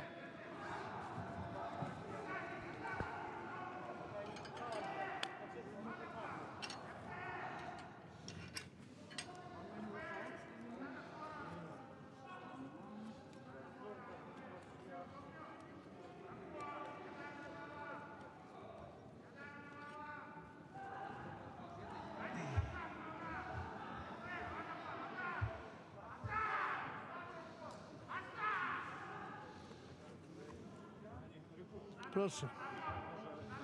Prezesem Mistrzostwa Gołębia? Na trybunach siedział, nie wiem czy siedzi jeszcze. Siedzi tam. Tam na prosto z tyłu tam. Najprawdopodobniej, bo nie widzę pod światło, wiesz?